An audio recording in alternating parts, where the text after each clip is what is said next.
narana ny amin'ny zavatra tsy tanteraka eo amin'ny fiainanay Andriamanitra satria ireny no ampianarana sady anehoana ny tena fiankinanay aminao Andriamanitra anehoana ihany koa Andriamanitra ny alehibiazany finoanay anao tsirairay finoanay anao Andriamanitra amin'ny anaranao Jesosy mivavaka izay Andriamanitra mba tsy tafasaraka aminao mihitsy izay tsirairay avy ny tongotray tsy hakany amin'ny toerana izay mifanohatra amin'ny alehanao Andriamanitra ny fonay tsy hitempo amin'ny zavatra izay tsy mampisento anao Andriamanitra ny masonay tsy hijerina hibanjina ny zavatra izay tsy ankasitrahanao Andriamanitra ary ny tananay tsy ho alefanay makany amin'izay toerana tsy tokony andehananay Andriamanitra amin'ny anaranao Jesosy araka ny tenao izay milaza hoe ny tena zanaka marina dia izay tarihiny fanahinao dia androany Andriamanitra tsy ny sainay fotsiny tsy ny vavanay fotsiny ny ekenay ho tarihanao Andriamanitra fa ny momba anay rehetrarehetra Jesosy dia tariho indray izay Andriamanitra androany amin'ny alalan'ny fanahy masinao aoka ianao Andriamanitra no ameno ny tsiraray avy androany aoka Jesosy Kristy ho hitanao ny etaetanay tsiraray avy amin'ity fotoan'ity Jesosy fa tena milanao mangetaetanao izay Andriamanitra mangetaeta ny fiasanao izay Andriamanitra mangetaetanao mivantana izahay tena ameno ny fiainanay sy ny fonay Andriamanitra aoka ny fonay Andriamanitra entanentana foana mihitsiny amin'ny fotoana rehetra ny amin'ny fiarahana aminao Andriamanitra tsy ahita zavatra hafa-kotranao izay Andriamanitra satria ny sarobidy indrindra eo amin'ny fiainan'ny kristianina dia tsy ny zavatra omena Andriamanitra fa ilay Andriamanitra mpanome dia ny voninahitra ho anao Jesosy misaotra Jesosy ndao tsika hisaotra fotsiny na izay teny izay fotsiny ary naverinao androany misaotra Jesosy ny amin'ny fiainako misaotra Jesosy ny amin'ny fisinao misaotra Jesosy ny amin'ny fitarihanao misaotra Jesosy ny amin'ny teninao misaotra Jesosy ny amin'ny fampianaranao misaotra Jesosy misaotra wow ny amin'ny fitantananao Andriamanitra dia hisaotranao Andriamanitra satria tena mahagaga ianao masina ianao tsy miova ianao fitiavana ianao sady mandrakizay ianao dia tsika hisaotra mety misy fotoana tsy nifanitsy amin'ny zavatra nieritreretintsika ny zavatra nitranga fa ny andrasan'ny tompo amintsika dia zao hoe misaora amin'ny zavatra rehetra fa izany sitrapon'Andriamanitra ray amin'ny Kristy Jesosy antsika dia tsika hisaotra mety misy déception fa nangatahako aminao dia zao hoe saotranao izay Jesosy fa lehibe lavitra anao ny zavatra tsy tanteraka teo amin'ny fiainako ny famonjena izay vitanao lehibe lavitra Andriamanitra ny zavatra natolotra ao ana raha oharina amin'ny zavatra mety mba nantenaiko Jesosy eo tsy ho kivo ny foko satria izay nomenao dia tsara lavitra tsy ho ketraka ny saiko Andriamanitra satria ianao Andriamanitra dia efa nikajy ny zavatra tsara indrindra ho anahy misaotra Jesosy fa fitiavana anao anton'izany misaotra Jesosy fa ninninona zavatra mitranga Andriamanitra dia tsy avelako hisintona ny masoko makany amin'ny olona na makany amin'ny zavatra fa ny masoko sy ny fahalinako rehetra dia makany aminao Andriamanitra satria ny fifamatorako aminao Andriamanitra no ampandroso sy ampitombo ny finoako mandrakariva amin'ny anaran'i Jesosy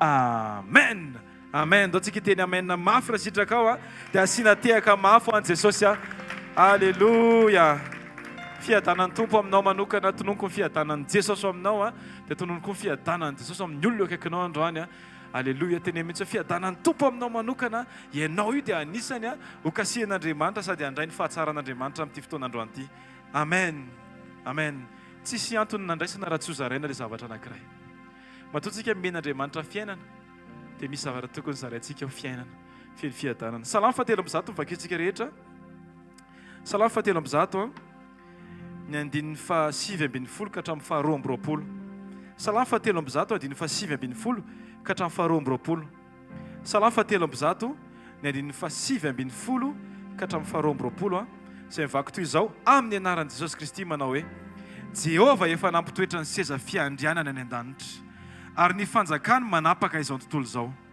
misaoran'i Jehova ianareo anjeliny dia ianareo izay mahery indrindra sady mankatony didiny ary mihaino ny feon'ny teniny misaoran'i Jehova ny miaramilany rehetra dia ny mpanompony izay manao ny sitrapony misaoran'i Jehova ny asan'ny rehetra eran'ny fanjakany misaoran'i Jehova ry fanahiko amen amen ny atao hoe miaramila an'Andriamanitra dia ireo mpanompon'Andriamanitra izany hoe ireo izay efa nandray azy ho tompo sy mpamonjy ny fiainany ka manao ny sitrapony matoantsika tonga eto androany dia za mino fa misy etaeta manokana izay ao anatinao dia ataontsika androany anangana ny tanantsika dia rivavakantsika tompo ety androany voninandray Andriamanitra ny amaly izay antsonao anome izay andrasanao amiko Andriamanitra tsy tonga eto Andriamanitra angataka tsy tonga eto Andriamanitra hitaky fa tonga eto Andriamanitra anome satria ny teninao dia milaza fa hoe mahatsara kokoa mahasambatra kokoa ny manomenao ny mandray dia androany zay Jesosy hianatra anome ny momba anay, ny fiainanay, ny mikasika anay rehetra Andriamanitra ho anao. Jesosy araka ny vavaka izay nataonao filazantsara ny Jaona toko 7:20 dia hoe mba ho iray ihany izy rehetra. Androany zay Andriamanitra dia tia hamaly an'izany vavaka izany mba ho hitanao tena hoe iray tokoa izay Andriamanitra. Ho hita fa fanahy iray mampihetsika anay Andriamanitra, fanahy iray manentana anay Andriamanitra, fanahy iray no mitarika anay sy mampianatra anay. Dia amin'ny anaranao Jesosy indreto izay Andriamanitra manangan-tanana, vonona ny iova, vonona ny hanolotra ny tsara indrindra ho anao Jesosy. Mba ho miaramila mahatoky mpahatanteraka ny sitraponao amin'ny fotoana rehetra. Amin'ny anaran'i Jesosy foananay ny tenanay sy ny filanay Andriamanitra ary omenay vahana ny sitraponao sy izay rehetra andrasanao aminay Andriamanitra. Amin'ny anaran'i Jesosy. Amen. Nda tsika tehaka mafy ho an'i Jesosy. Amen. Nda tsika mbola hivavaka ankasitraka an'i Jesosy. Aiza vela isasakana ny fisaorantsika an'Andriamanitra. Ninona zavatra mety tsy ken'ny saintsika, zavatra tsy takatra ny saintsika, na ny hita amin'ny masontsika na ny tsy hita amin'ny masontsika dia ndao tsika hisaotra an'Andriamanitra foana. Asandrato ny tananao dia ataovy mipololotra vao anatin'ny fonao ny fisaorana an'Andriamanitra. Jesosy mankasitraka anao be dia be izay ny amin'ny zavatra rehetra izay nataonao teo amin'ny fiainanay Jesosy, ary izay mbola ho ataonao dia efa hisaoranay sahady izany. Misaotra ny amin'izay rehetra mety ekeny sainay na izay tsy ekeny sainay ihany koa Jesosy. Izay rehetra hitan'ny masonay na ny tsy hitanay dia hisaoranay ianao izany. Misaotra ny amin'ny fitondranao, misaotra ny amin'ny fitantananao ny tsirairay avy Jesosy. Misaotra fa ianao no niaro anay, natongavanay eto amin'ity toeran'ity Jesosy malalo. Raiso ny fisaoranay, asandratra eo anao rery ihany Jesosy malalo. Misaotra Tompo.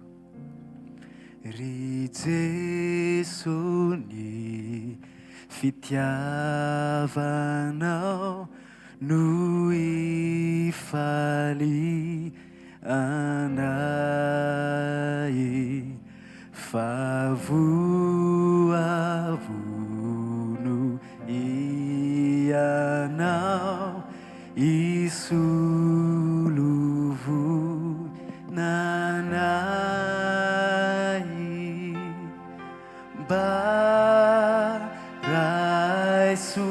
baraisunao re ni saotra terina Izay ufanatana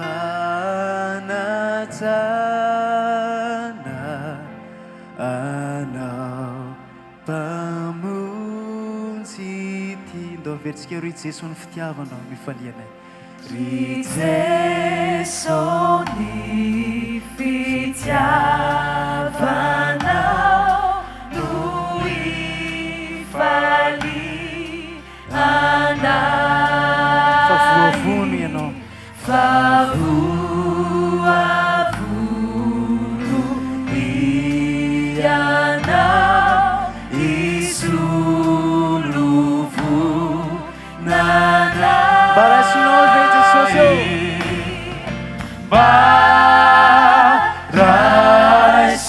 Baraisinao re ni saotra terina Izay. Fanajana Jesosy, fanajana anao. Asandrato mafy amin'ny feontsika nasome raiso re Jesosy fisananay.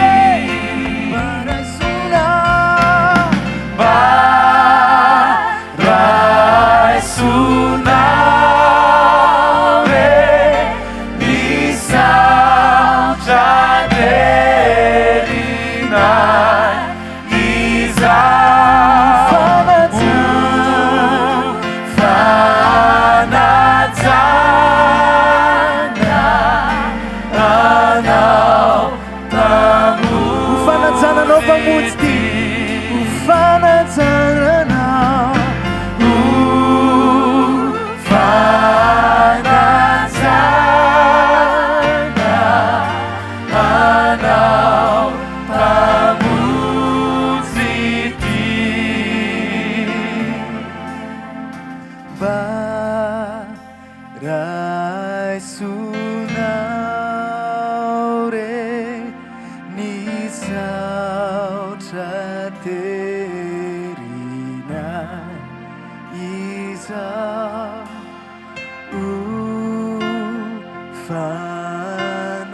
Fajana anapamunjiki. Misaotra Jesosy malala, misaotra fa ianao ilay mpamonjinay. Mankasitraka Tompo. Misaotra, misaotra lehibe ny fitiavanao. Misaotra, misaotra Jesosy io. Raha afaka milaza ianao, lazao ny fisaoranao an Jesosy. Misaotra, misaotra lehibe fitiavanao. Misaotra,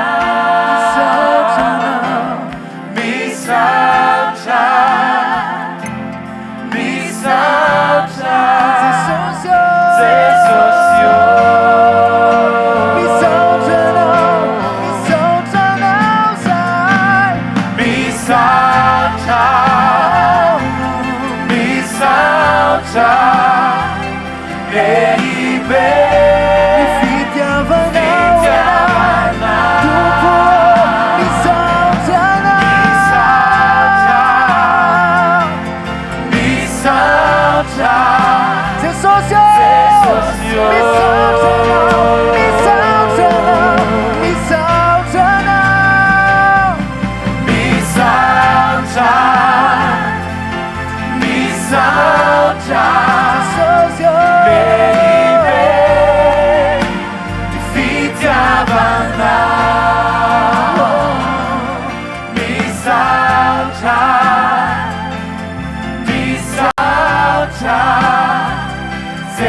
Fa tsy ninaranao rery any, ninaranao rery any no ankalazainay.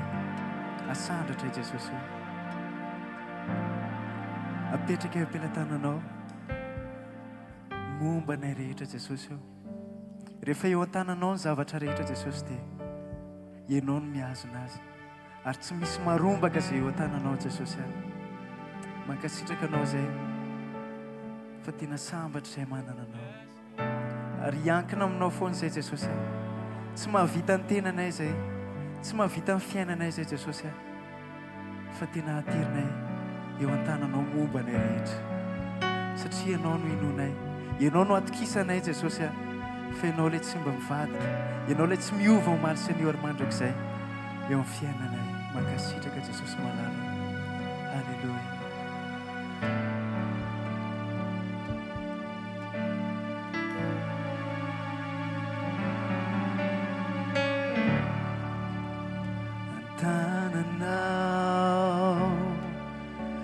Apetrako indray ny momba ay rehetra, ny fiainako eo am-pelatananao, anao koa gloria.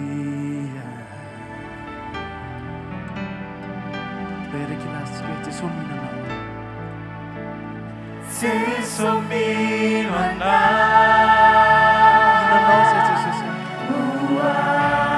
manontolo momba nay rehetra, anao manontolo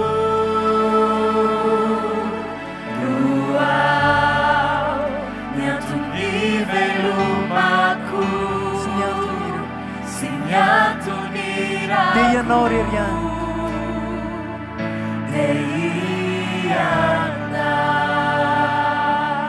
Zany mihitsy Jesosy.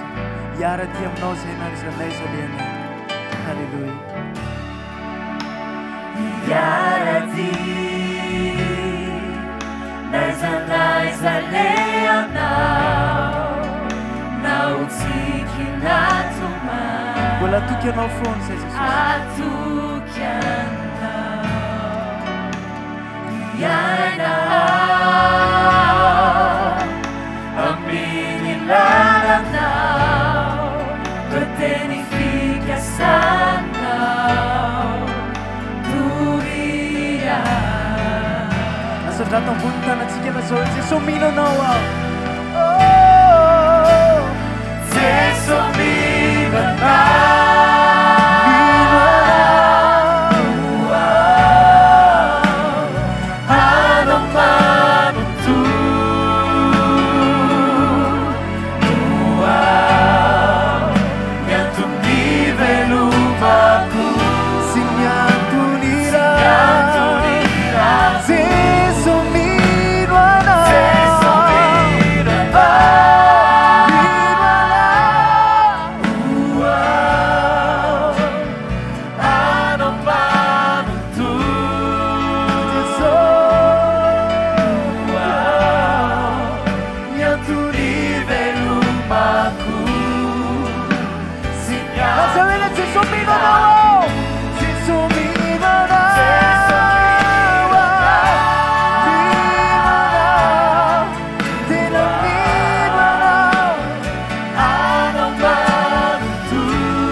Jesosy malalo. Halleluja. Misandrante anao, oh misandrante.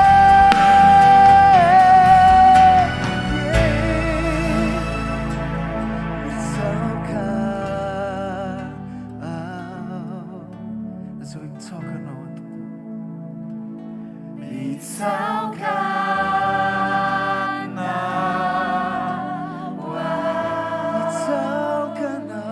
mitsoka. Mitsoka ny anaranao Tompo. Mitsoka asandrato amin'ny feontsika ilay zay mitsoka anao a Jesosy a. Mitsoka ianao ireny, ianao ireny. mitsoka Mitsoka anao, mitsoka anao, mitsoka. Mitsoka anao, mitsoka anao. Tompo mitsoka anao.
Zoe Jesomino now.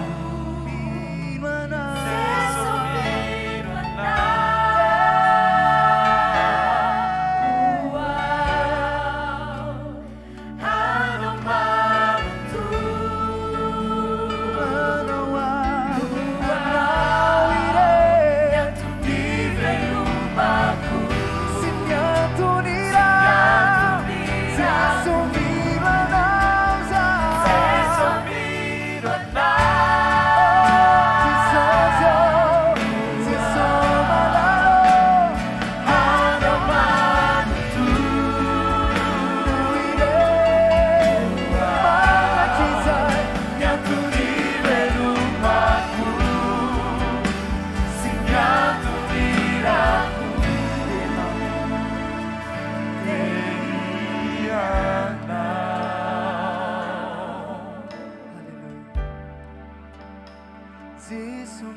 Misaotra Jesosy.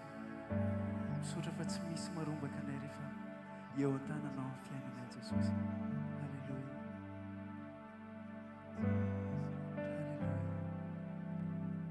Ianao ny fialofanay. Ianao ny batery fiarovana ho anay Jesosy malala. Mankasitraka Jesosy malala. Halleluja.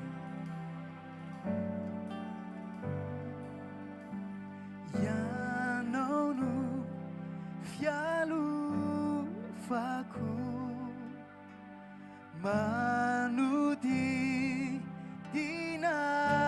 manodidinay, ka matoky ny foko, mialoka aminao,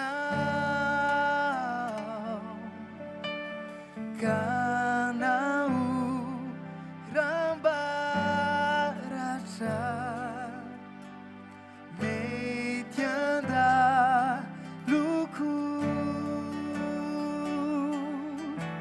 izaho tsy atahotra anilanao toko. Miazonay ny tananao. Miazonay ny tananao, miantenako, afaka reo aia, afaka reo aia. satria anao Jesosy, Satria anao, tia ianao ianao Jesosy, tia ianao, tompo mandrakizay,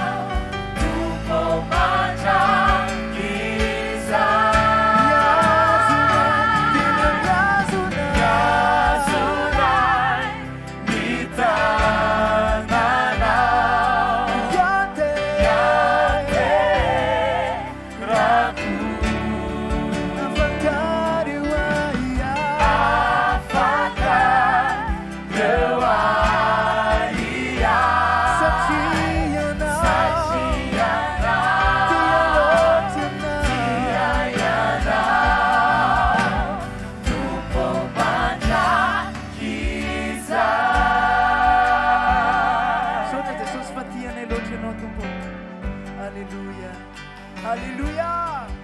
Mankasitraka Jesosy. Ianao no fialofako Jesosy. Ianao no fialofako, manodidinay, manodidinay, ka matoky ny foko, ka matoky ny foko, mialoka aminao rery Jesosy, mialoka aminao,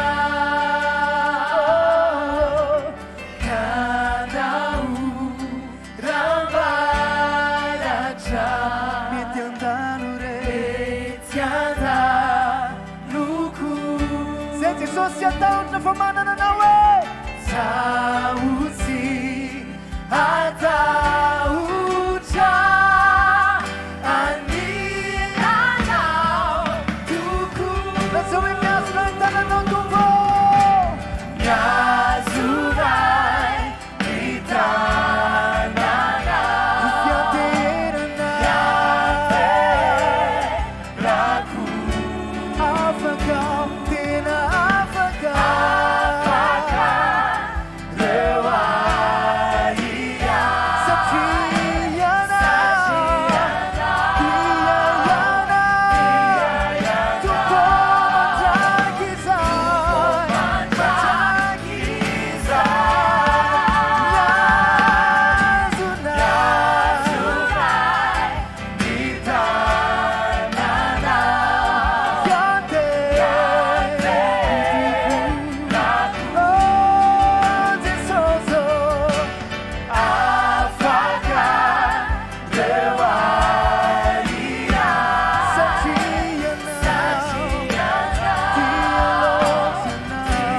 diaiana tompo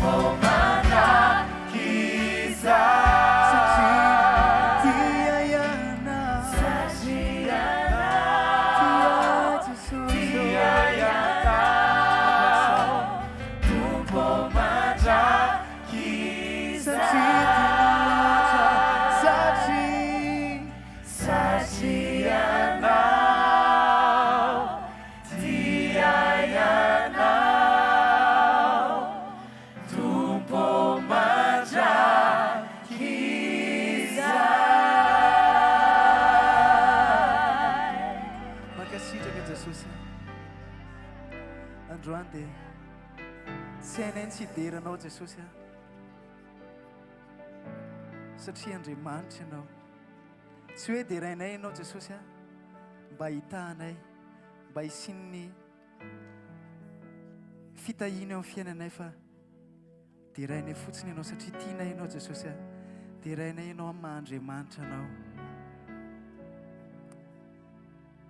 tsy afaka hanery ianao zay Jesosy fenao no Andriamanitra dia manao izay tianao atao ianao mety aminay daholo Jesosy zay fitondranao manaiky ianao zay Jesosy malalo halleloia asandratra ianao androany ny voary rehetra androany dia miankohaka eo atombotrao anambara fa ianao no Andriamanitra halleloia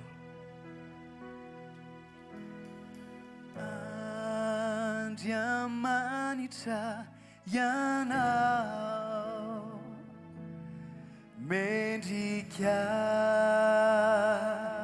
ny anaranao fa mpanjakana ianao masina indrindrianao lasa hoe Andriamanitra ianao Andriamanitra ianao mendrika ny anaranao mendrika ny anaranao fa mpanjakana ianao mpanjakana ianao masina indrindry ianao tompo masina indri asandratian'ny feontsika lazao hoe Andriamanitra ianao tompo Andriamanitra Andriamanitra ianao mendrika ianao ny anaranao ny anaranao fa mpanjakana ianao mpanjakana ianao masina indrindry ianao indrindry ianao latsamlaza fanipiazanao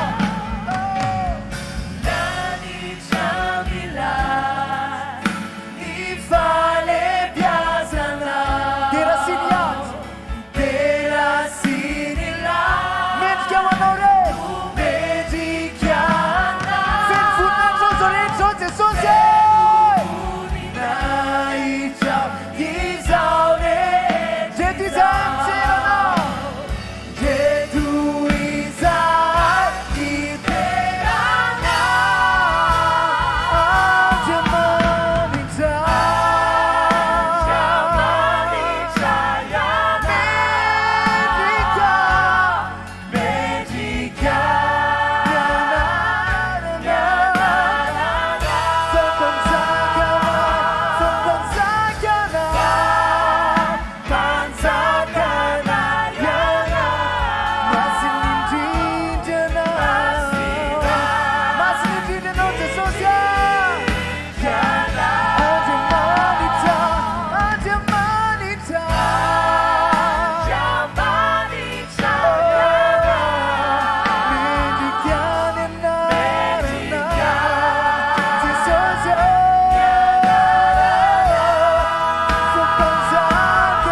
Alléluia. Azo toerana tompoko azafady.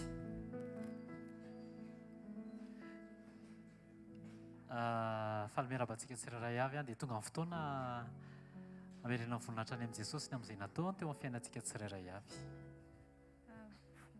Voninahitra ho an'Andriamanitra moa no ahafahako mitsofa folombelona. Tamin'ny talohany croisade ilay izy dia nandeha nanao maquillage dia rehefa nandeha nanao maquillage dia adiny tany ny bandoulière nisy an'ilay volako dia natsoko izany ilay cliente dia ozy izy hoe oui ato ozy izy dia izaho moa mbola nisy efa nody aho zany dia efa lasa lavitra be dia finalement nefa tsy maintsy miverina tany satria lakleako adiny tany dia rehefa miverina tany aho dia vola kitapo dia somary gaga hoe fa maninona dia nijereko nisy vola tsy natao anatin'ilay izy dia efa ny moitié an'ilay vola sisa ny tao dia normalement zany tokony tonga dia niteny hoe fa ohatrany tsy ampy ilay volako dia nefa ny tany anatiko ohatrany teny fanamasina hoe za miteny dia lasa fa za lasiny na lahelo aho hoe fa maninona koa ary Jesosy ilay olona nanao an'izany satria dia avy eo za tsy niteny tamin'ilay cliente mihitsy ny hoe tsy ampy anie ilay volako tato dia rehefa ozy izy Jesosy hoe avitsory ihany ozy izy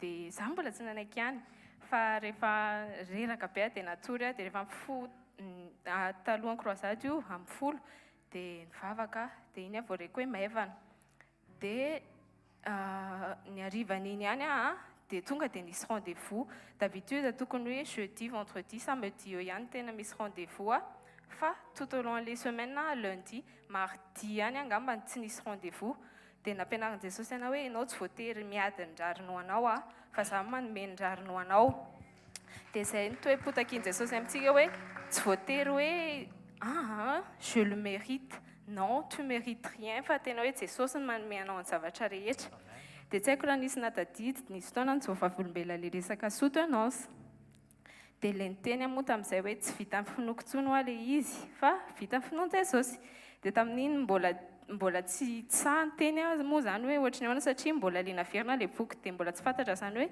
ho azoko ve ny lisansako sa tsy ho azoko dia rehefa dia za zany tsy niteny tao an-trano moa za fa za efa nieritreritra hoe tsy eto tsony iny fa efa hitady option hafa hoe inona indray no ataoko fa finalement mivaly le examen dia mipasy ihany dia saoranan'i Jesosy hoe eo amin'izay efa tsy takatry ny finoanao tsony tena mety hoe efa miravoravo tanana ianao fa tena hoe manivaka izy reto fa nytoe-po fotsiny ataovy mety ny tiako ampitaina hoe indraindray mety tsy takatry ny saintsika mety hoe mafy ny fitondrany fa zao final hoe manokatra lalana foana izy raha tena hoe mety aminao le zavatra mety hoe misy zavatra takiny aminao fotsiny fa iny omeny anao foana fa tsika fotsiny mila tahaka le fampianaramamy iny tena tiako be hoe mila miandry ny fotoana an'Andriamanitra fa ny fotoana ny tsara indrindra dia au final le izy fantatra hoe tsy nohony aminao fa fahasoavana dia voninahitra ho an'Andriamanitra.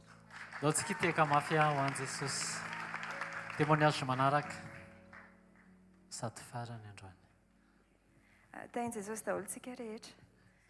Androany amin'ny joro eto ame voninahitra an'Andriamanitra tamin'ny fanasitranana nataony tamiko.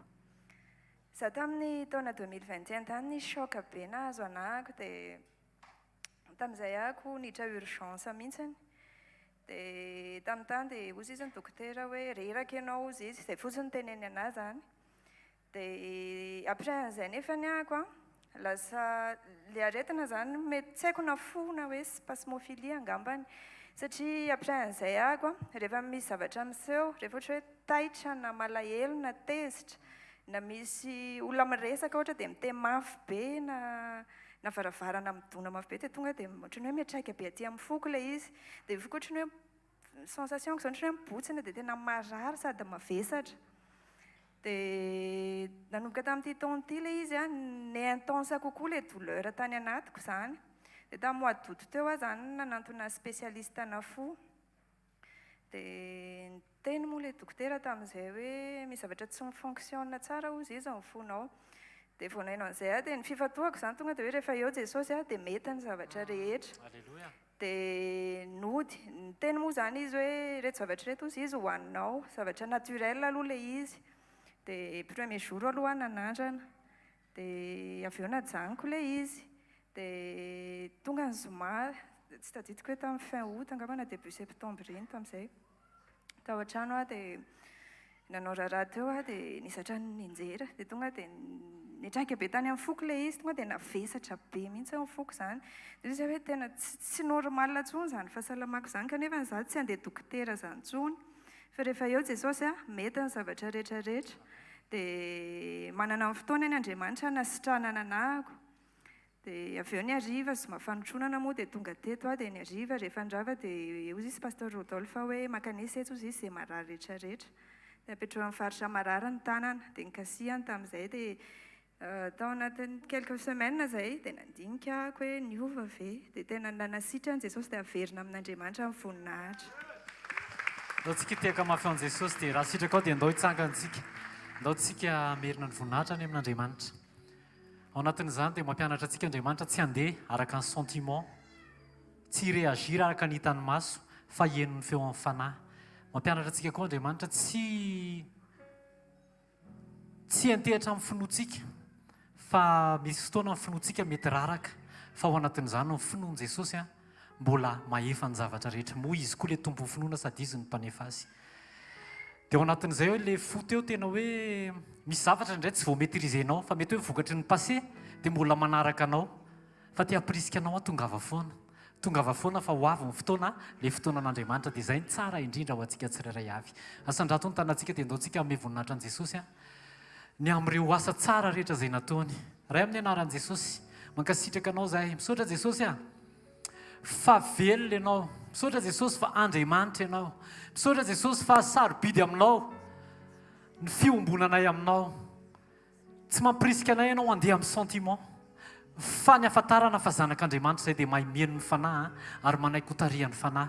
Jesosy Kristy avy Nazareto misaotra fa ny finoanay dia mety raraka fa ianao ilay tompon'ny finoana sy mpanefa azy, ianao eo amin'izay mararaka anay, eo ianao mandray dia manohy izay tsy vitanay mba hamerenanay ny voninahitra rehetra any aminao.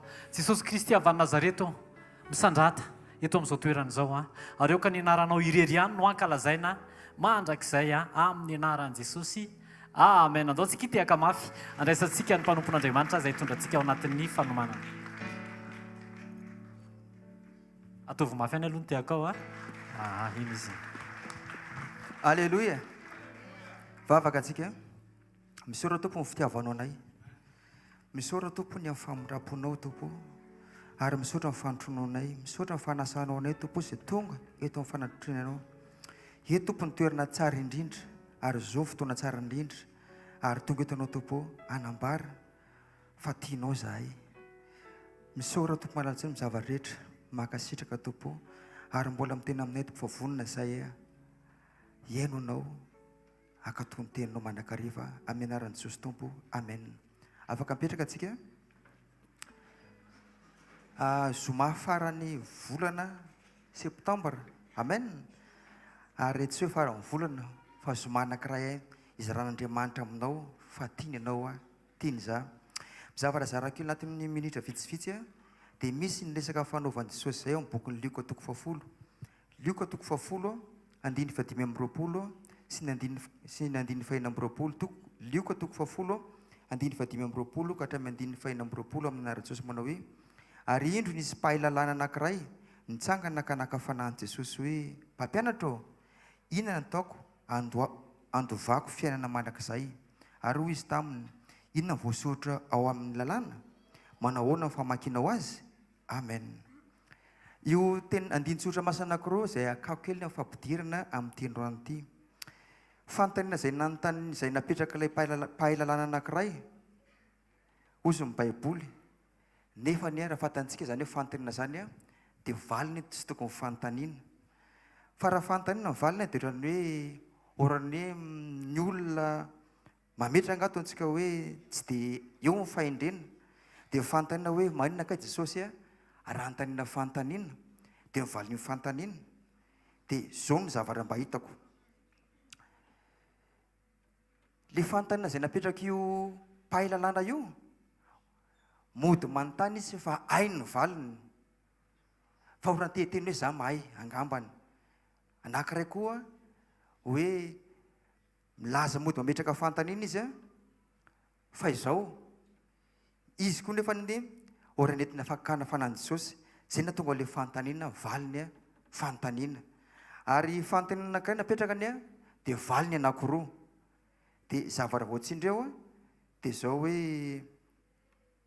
hoe inona voasoratra amin'ny lalàna amen zany mila atsika zany a mamaky teny amen inona voasoratra amin'ny lalàna dia faharoa mbola nitsindriny ahoana ny famakinao azy fa matoto Jesosy ny temoana hoe ahoana famakinao azy misy zavatra be dia be famakiany olona ny lalàna amen tiany Jesosy averina tonga hoe tsika zany zao a dia inona ny ten'Andriamanitra androany dia ahoana fandraisanao azy amen tsy voatery mitovy ny fomba andraisan'ny olona azy miankina anatin'ny fontsika fa ito Jesosy mametraka manao hoe ahoana ny famakinao azy ahoana ndraisiko hoe ahoana ny fandraisanao azy raha tsy jerentsika boky liko atoko fahefatra rehefa ataontsika hoe nandeha Jesosy a nalainy devoly fanahy fa eo amin'ny fanomboany dia ozy ny baiboly manao hoe feno fanahy masina Jesosy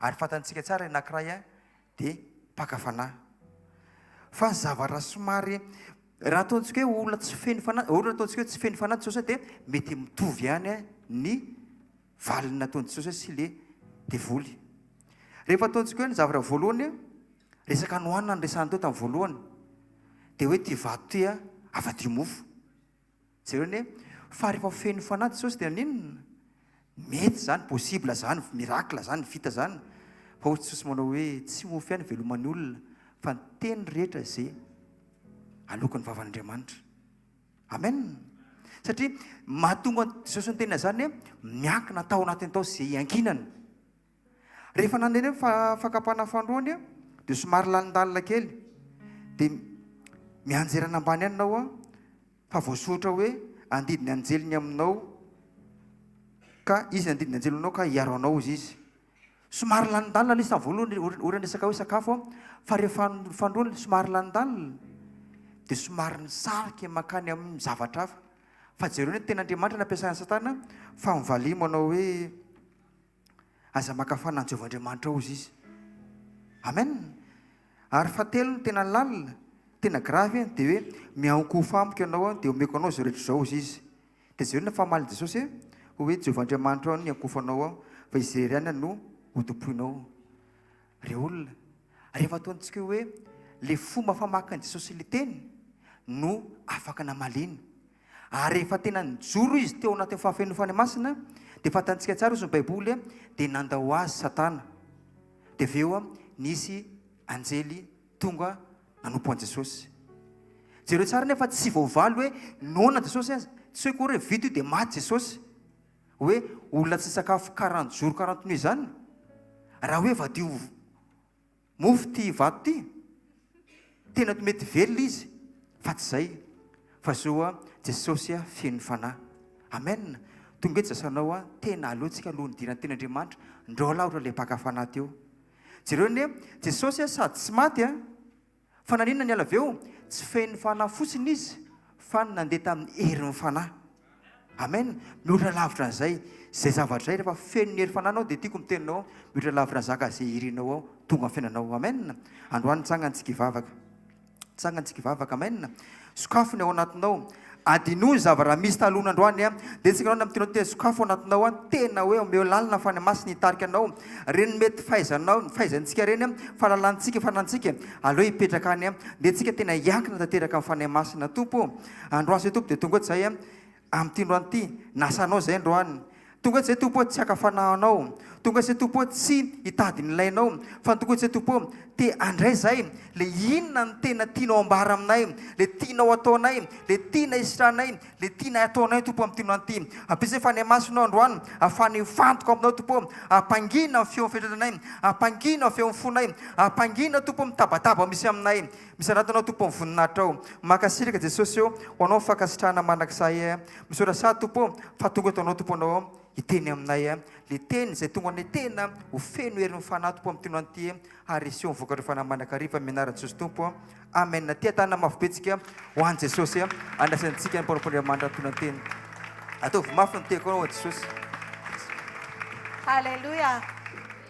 Falmerapatsika amin'ity takarivo ity dia manonona fahasoavan'i Jesosy Kristy amintsika tsirairay avy. Melohan'ny teny dia vavaka tokana ny ataontsika androany hoe Jesosy sokafo ny foko andraisako ny teninao. Rainay tsara indrindra sany an-danitra. Apetraka eo ampelantananao ity takarivo ity. Takariva tena sarobidy satria ndray miresaka amin'ny zanany. Jesosy malalo, sokafo ny fonay androany. Ahafahanay mandray izay teny avy aminao.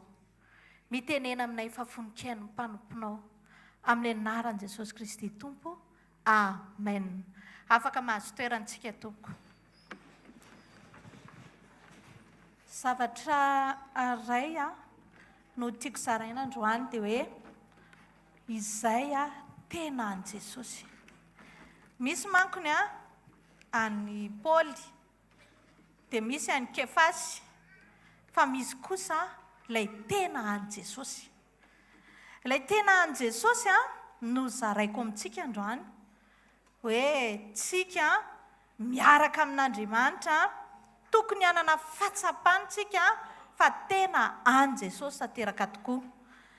Misy fotoantsika misaina hoe efa ao tsara, efa mety, efa be dia be zavatra nataoko an'i Jesosy, ny haiko sisa zao no tsy natolotra azy, fa ny rehetrarehetra momba ny tenako dia efa nomeko an'i Jesosy daholo.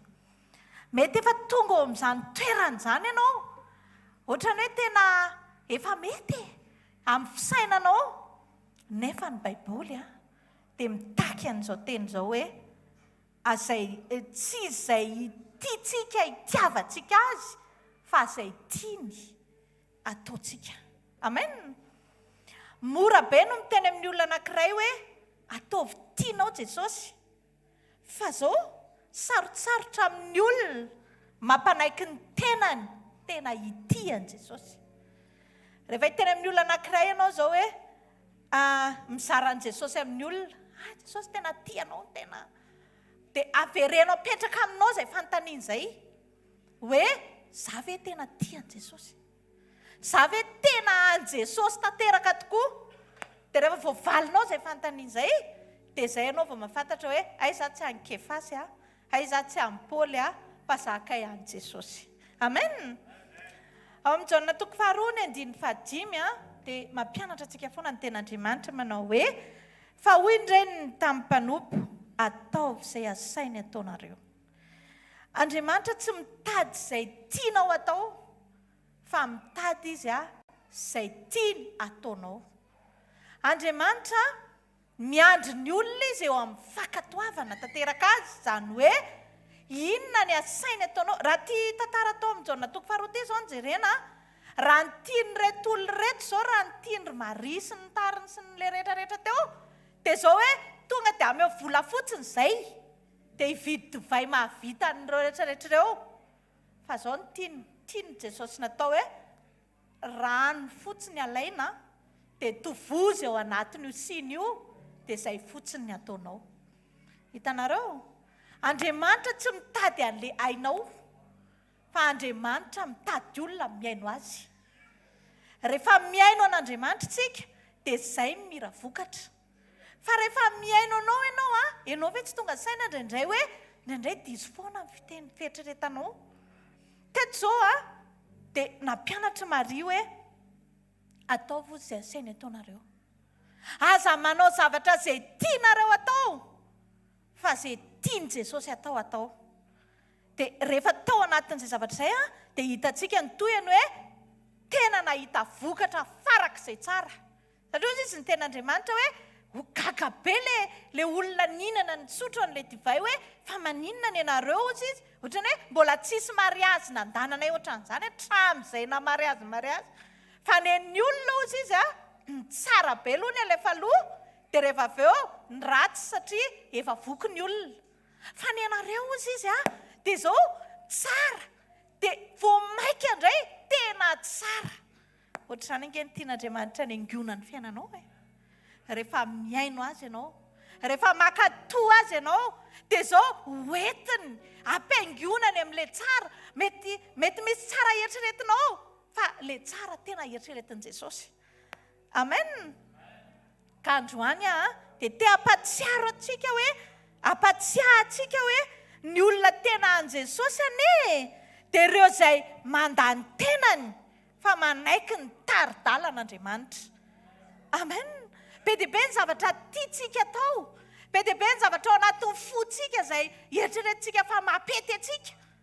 Fa ozy izy Jesosy hoe tsy izay ilay izy ka. Dia ny atao hoe an' Jesosy dia ireo olona izay manaiky an'izay tari-dalana izay. Raha ny andro vola izao ilay tao amin'ilay fampakaram-bady dia niesona teo. Jesosy tsy namoaka vola fa namoaka direktiva fotsiny izy. Dia zao rehefa nakatoa an'izay zavatra izay ilay mpanompo dia jereo fa nahita vokatra.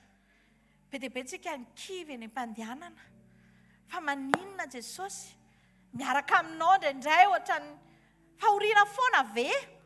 Inona foana ve? Tsy izany ka, tian'Andriamanitra tsika hanaiky an'Andriamanitra, hakatoa an'Andriamanitra na dia eo amin'izay tsy takatra ny saintsika ary. Izay tsika ny atao hoe olona hoentin'Andriamanitra fa tsy olona mitondra an'Andriamanitra. Misy fotoana ny olona anankiray manko rehefa hoe mitondra, rehefa izy mitondra dia ohatran'izao izay teneniny ihany ny atao. Dia izay tiany tenenina ny atao, ao tokantrano ohatra izao dia miteny izy, miteny madamako izy, ny patron. Izao ny atao. Dia manaiky daholo ny rehetrarehetra satria miteny patron. Dia indraindray koa Jesosy ataontsika ohatran'izany. Hoe izao no tiako. Rehefa ohatran'izao ny tenen'i Jesosy dia tsy mety amiko iny. Dia izay ianao ny atao hoe tsy an'i Jesosy. Ny olona tsy hoentin'ny sainy fa mandeha miaraka ny sain'i Kristy, izay izy ny atao hoe an'i Jesosy. Indraindray tsika rehefa misy zavatra tena tiatsika izay dia te hisisika hatramin'ny farantsika. Hoe za tsy maintsy tonga amin'io. Ten'Andriamanitra rehefa manohatra an'ilay izy daholo. Ohatra hoe misy vadin'olona izao miaraka aminao, ka efa netiko ambavaka io. Io tsy maintsy misaraka ambadiny efa mifadianina 70 andro dia azonao ilay izy ilay zavatra tadiavinao izany zavatra tena tsy mifandraika amin'ny sitrapon'Andriamanitra mihitsiny. Dia nefa ianao misisika ihany hiditra ka izay ny tiako. Za tsy mahita olona fa tsy intsony, iny ny tiako, mety amiko iny. Dia hoy Jesosy hoe tsy izay ny tiako ka. Ny tiako ilay olona mbola tsisy tompony ireny. Fa tsy ilay efa an'olona. Dia izay izao ny tiako aminao. Dia mila ianao mahay miaino an'izany feon'Andriamanitra izany. Mila ianao miaino an'izany mba hahafantaranao hoe an'i Jesosy marina ve ianao. Tadio tsara angefa tena misy hira izay hoe tsy nambaranao izay. Rehefa maneno ny trompetra dia be ny olona ny diso fanantenana. Satria nieritreritra izy hoe za efa mivarotra trano an'i Jesosy. Za efa nanao an'izao, vady aman-janako tena nataoko tsintsinina mihitsy noho ny amin'i Jesosy. Be dia be ny olona ny diso fanantenana. Hoe izao nge, inona moa tsy efa nataoko azy. Namono tena ihany sisa. Tsy izay nefa ny tedaviny amintsika. Fa ny ahafantarana fa anazy ianao dia olona miaino ny teniny. Olona makatoa azy. Olona tsy ho voageja amin'ny filan'ny nofo. Olona tsy hoentin'ny nofony fa hoentin'ny tenin'Andriamanitra. Ny olona tsy hoentin'ny sainy fa mandeha miaraka amin'ny sain'i Kristy. Izany na tonga andreo mpianatra Jesosy ireo ny teny an'izany daholo. Tsy izay intsony no velona fa Kristy velona ato anatinay. Nanana fahatsapany ireo olona fa nanana fahalemena ireo taloha. Mety ratsy saina, mety miavinavina, mety mandainga, mety manana toetra be dia be isan-karazany ireo olona ireo. Fa izao rehefa nafantatra momba an'i Jesosy izy dia tonga dia nanova amin'ny fomba fijeriny, nanova amin'ny fomba fisainany hifanaraka amin'ny sitrapon'Andriamanitra. Amen. Dia lasa nyteny amin'izay ireo olona ireo hoe nareo efa nanahaka anay sy ny Tompo, izay manana ny sain'i Kristy. Amen. Ny olona mahay mangina, mampangina ny nofony ihany fa mamelanja ny sitrapon'Andriamanitra dia izany ny atao hoe an'i Jesosy. Jesosy fitiavana izy. Afaka hitentsika hoe tianao Jesosy, tiana Jesosy, tiatsika Jesosy, fa ozy izy Jesosy hoe fa raha tiako ozy izy dia maninona? Aoka hitandrina ny didiko. Misy zavatra eo amin'ny fiainana izay tena iny le hoe zavatra tsy foinao mihitsy hatramin'izay. Mety toetra le izy, mety fiainana le izy, mety tsy fantatro le izy. Dia ao anatin'izay zavatra izay rehefa iny no azeranao, afoinao, dia eo Jesosy vao manomboka amin'izay miaraka aminao. Voalohany indrindra aloha tsika rehefa nandray an Jesosy tsika dia manana an'izay le hoe raisiko ianao ho tompo sy mpamonjy ny fiainako dia tsy mijanona treo fiarahana amin'ny Jesosy akory. Tsy hainao iteny hoe zany efa nandray an Jesosy croisade firy zay, efa nandray foana. Misy fotoana reo analakely verina mandray foana, ka ny anarako angamba mety efa tena mitakosina mihitsy ao amin'ny tompo ao. Tsy ohatran'izay akory ny iny fanomboana iny, fa ny atao hoe olona nandray an Jesosy dia olona miaina mitoetra an Jesosy. Amen. Mahay mampangina an'ity nofo ity. Ty nofo ity ne tsy te handeha hivavaka izany. Nofo tsy te handoalika izany io amin'ny 4 maraina. Tsy tiany izany. Fa ny tiany dia anaterana sakafo ampandriana, dia mena, dia toana, dia bangona volo, dia karakaraina tsara, dia izany ny tiany nofo. Fa rehefa an Jesosy ianao dia ohatra misy zavatra tsy vitanao izany, dia mifoy ianao maraina, dia miresaka amin'ny Jesosy ianao. Mety amin'ny 3, mety amin'ny 2, mety amin'ny 4, mety amin'ny 5, samy manana ny fitiavany azy. Rehefa misy zavatra ataonao izay dia tsapanao mihitsy hoe ty tsy sitrapon'Andriamanitra ty zavatra ty, tsy mahazo manao an'ity aho. Tonga dia renao mandaingana izany. Ny olona an Jesosy ihany ny manana an'izany fanahy mahafantatra izany. Fa ny olona tsy an Jesosy miazakazaka foana izy manao ratsy. Miazakazaka foana izy manao izay tiany satria tsy manana heritreritra izany fiainana mandrakizay izany. Militsika mametraka an'Andriamanitra ho lohany mihoatra noho ny filatsika rehetra. Mila mianatra tsika manao izay asainy ataontsika.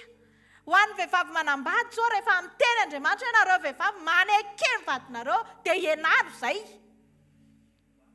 Mety mbola vao nahay ny tena ianao dia efa nahainao izay. Fa efa niainanao ve? Efa niainanao ve izany hoe tena manaiky ny vadinao izany? Efa nianaranao ve? Efa nianatra ve ianao? Efa nanontanianao ve Jesosy hoe ahoana momba izany Jesosy? Efa niainanao ve izany hoe tiany rahalahy izany? Efa niainanao ve izany? Dia mametraka fanontaniana ianao ho an'ny lehilahy, nareo lehilahy tiava ny vadinareo. Efa tena fantatrao ve ny alanjany sy ny halavany sy ny sakany izany fitiavana izany?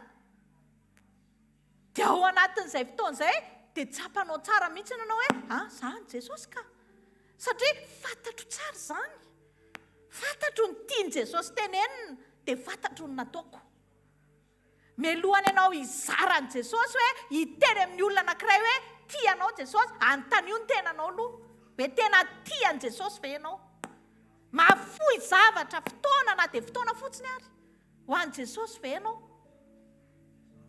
Ao amin'ny Jakoba 1:2 dia hozy ny ten'Andriamanitra hoe aoka ho mpakatoa ny teny anareo fa aza ampiainy fotsiny ihany ka mamitaka ny tenanareo. Be dia be ny olona miaino ny tenin'Andriamanitra fotsiny ary indrindrindrindra mandray ny tenin'Andriamanitra amin'izay tiany andraisana azy. Dia izay zavatra izay mila hovany izay. Maro ny voafitaka satria hozy ny tenin'Andriamanitra hoe aza mamita tena. Mihay ny tenin'Andriamanitra ihany nefa tsy manatanteraka an'izay lazainy tenin'Andriamanitra. Dia hozy ny Baiboly hoe mamita tena. Voafitaka. Satria mahafantatra fa tsy miaina. Ahoana moa ny tena hiainanao? Ahoana ny tena hatsapanao fa tena an Jesosy tanteraka ianao? Raha misy mpivarotra zao ohatra hoe gâteau ohatra. Dia mijery eo amin'ilay mpivarotra ianao, gâteau tsara be. Dia mitantara amin'ilay olona ianao, ohatran'izany ataontsika raha vao mitory fotsiny fa tsy miaina an'ilay izy. Dia hoy izy ianao mantsy an'ilay olona, hitanareo ve ilay mpivarotra gâteau atsenaninatsy? Fa tena tsara izany gâteau izany ohatra misy dia tsara ahoana ke?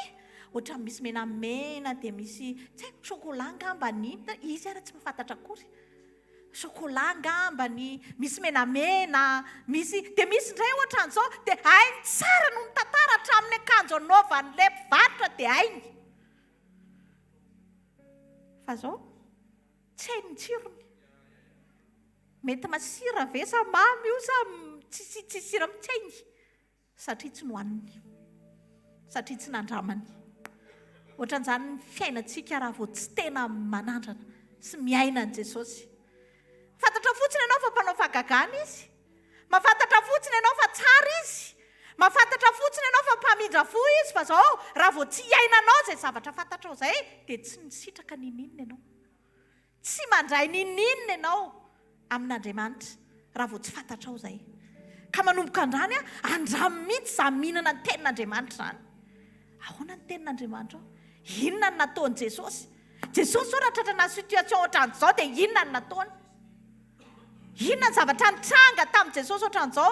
Io ny tenin'Andriamanitra. Aza mitady zavatra hafa eo akaloha ny fanahy hiteny amiko. Misy fotoana ange fanahy tsy miteny aminao e. Baiboly aloha raisiny. Raisiny Baiboly fa tsy hoe fanahy niteny tamiko fa miaraka amin'io lehilahy io ny fanahy masina mihitsy. Nefa ilay lehilahy amin'io vadin'olona. Tena fanahy ratsy izany. Tsy marina izany, tsy azo ekena izany, tsy mino izany izay.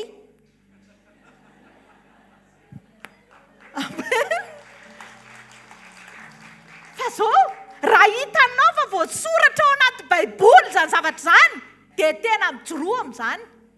Fa raha hitanao fa tsy ao, mela aingana. Mela aingana fa tsy izy izay. Amen. Rehefa maheno ny fanahy masina ianao, rehefa maheno izany dia raha jerevo anaty Baiboly aloha. Jereo tsara ny pastera eto indraindray adikao amin'ny teny anglisy, adikao amin'ny teny vazaha, adikao amin'ny teny indraindray reny manko mametraka fanontaniana ihany tsika tsy azoko mihitsy. Dika ty, adika ry, adika tsy. Indraindray tsika manao an'izany fa zao misy dikany daholo reny hoe aleo azavaina aminao tsara fa ara-Baiboly io. Eto izy amin'ny teny ohatran'izao, eto izy tamin'ny version ohatran'izao, eto izy tamin'ny version. Tiana ampidirinao anatin'ny sainao mihitsy hoe ara-Baiboly angeza zavatra resahana aminao izany e. Amen. Ka ozy izy mantsy ianao hoe maro no voavitaka raha ho avy Jesosy, satria maninona tsy nandray andraikitra tamin'ny fiainam-panahiny.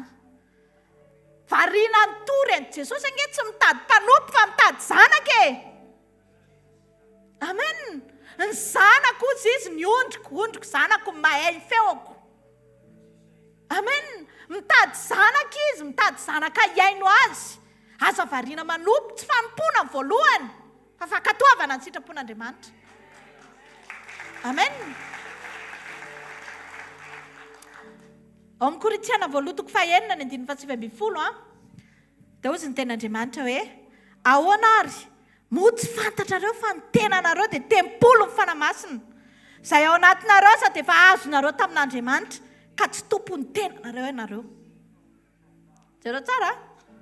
Io teny io izany dia zao anao fa tsy anao. Inona indray izao izany? Io Baiboly miteny izany fa tsy za. Tsy Tananarivo 4:4 fa io Baiboly io. Korintiana 9:9-7 fantatrareo fa tsy anareo ny tenanareo. Io vavanao io izany tsy anao io. Donc matahora tsara anao amin'ny zavatra tenenin'ny vavanao. Fa tsy hoe izay tianao tenena dia teneninao daholo, izay tianao iraina dia irainao daholo. Na hira mankalaza ny devoly na manindraindra fijangajangana dia esa mety izany e, tsara be. Ovay ny zavatra teneninao, aza mandainga tsony satria maninona tsy anao io. Io ne no alainy Jesosy rehefa tonga izy e. Izay anazy no alainy fa tsy le anao ajanony. Ny anao ajanony fa tsy alainy. Ka raha anao ianao dia mijanona ianao izany.